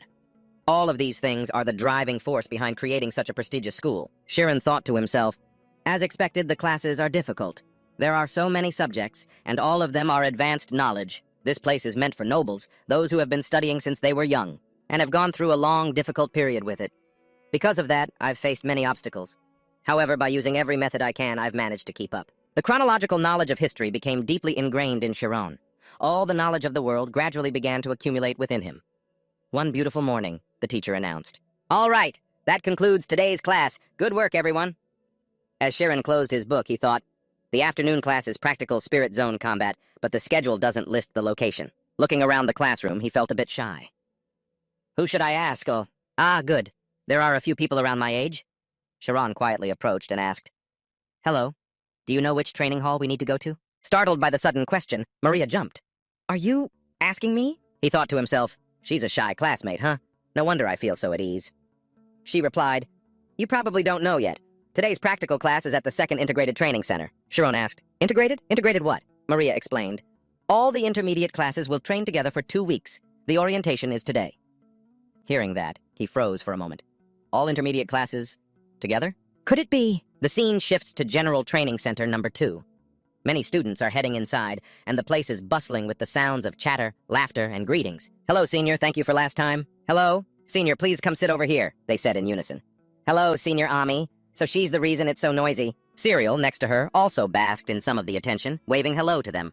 Chiron, watching from above, thought to himself, being popular is amazing. She's the kind of person I'd rather not interact with if I can help it. But there are 2 general training sessions every week. Even so, if she was already in the intermediate class from the start, she should be moving on to the graduating class soon. The seniors and juniors were chatting actively, but there were still strict rules.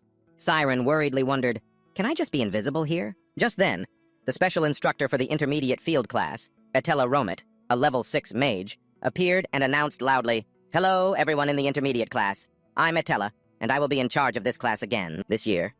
She glanced around before continuing. I'm sure we have some students who have transferred classes since the new year, right? Even though our class is full of famous faces, so many of them. We have a new face joining the intermediate class today. Because of that statement, everyone looked towards him. So the rumor was true? Who is it? He could only force a smile and think, wait, this is dangerous. Etella added fuel to the fire. Siren, will you stand up and greet everyone? He froze stiff, but still forced himself to obey. He swallowed, trying to gather his courage. Over on the other side, Amy and Cyril were also drawn to look at Siren. He then smiled and began his introduction. Hello, I'm Aryan Chiron, and I've just started in Class 7. It's a pleasure to meet you. Before he could even finish his sentence, the whole room erupted in thunderous applause, welcoming him. Siren stood there, stunned, looking like he was about to faint. I don't know what's happening anymore. Meanwhile, Cyril excitedly said, Amy, isn't that the guy you saw yesterday? It seems his name is Chiron?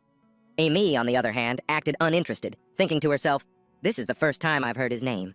Who is he? He seems popular. I'm sure I should know everyone like that by now. Suddenly, a brown-haired girl spoke up. Senior, do you know him? According to my sources, the teachers are paying super close attention to him. Cyril gasped, really? The girl recounted. They said all his stats were incredible when they tested him during the entrance exams. Cyril replied, oh my, oh my. I like him even more now. I wonder which noble family he's from.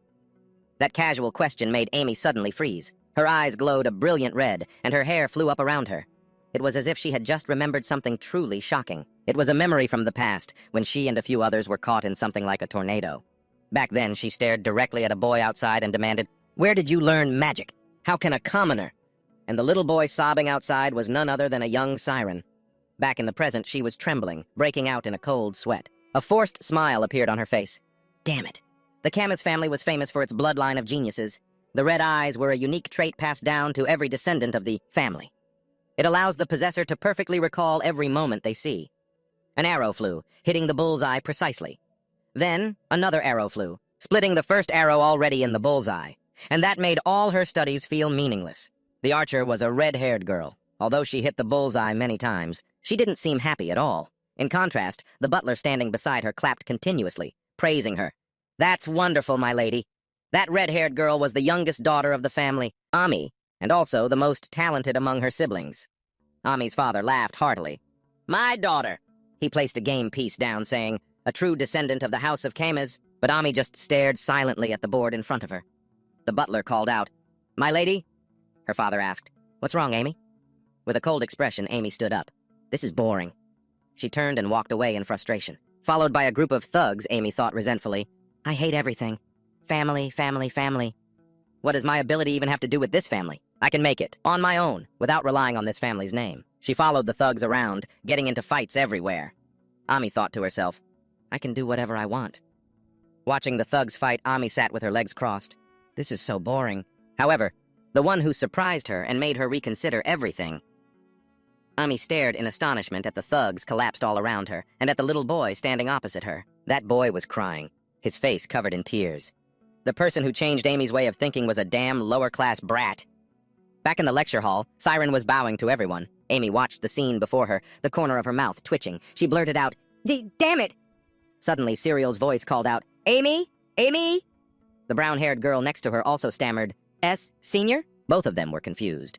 Startled, Amy explained, I mean, my shoes are a little uncomfortable. Ami thought to herself, I knew it. A memory scene with these red eyes. Can't possibly be wrong. The person next to her spoke again. So, what were we talking about? But Amy remained focused on her own thoughts. I thought he was a noble. Ami looked at Siren. But who would have thought he's actually a commoner? How did he get into this academy?